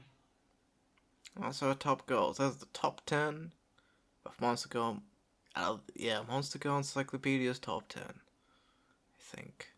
The Yeah. correct opinion on Monster Girls. Correct. If Actually, if nah. yours opinion does not align with this, you're wrong. Yeah. If you read the entire book, and motherfucker, I know you didn't. This is the correct opinion. Yeah. Please don't put the lava golem on wife tier. No. Now you know. Now you know better. That Actually, design that you like is actually shit. and that's the show, folks. That's the show. It's over. I've Bye. bye. Um, like for like a very long time, I've wanted to make a podcast and finish it from beginning to end. Something that I've seen like I've seen plenty of podcasts like start and not be able to be finished, even if it's like 24 episodes long. Um, and I've always wanted, because podcasts have been like a big part of my life for a long time, and I am glad that I got to make one. Even if it's not perfect, even if I had a lot to learn, and I did learn a lot as I made this show, I am glad. This has been a short-term goal of mine for like a long time, and I finally finished it. A small, some seemingly insignificant artistic project that I finished. And I am genuinely proud of myself for doing it. Yeah. Uh, and I couldn't be, and I couldn't have found a better person to have done it with for a Aww. stupider topic. Um, I appreciate the entire journey. I want to shout out to Chroma and Amy and Petra and Janie, the people, and then everybody that ever watched. This has been Monster Girl Mondays with your host Yakamon, the man, the myth, the movement, with my co-host Ellen Horai, and for one final time, I'll see you Monday. Yeah. See you Monday, and thank you for everything. We love you.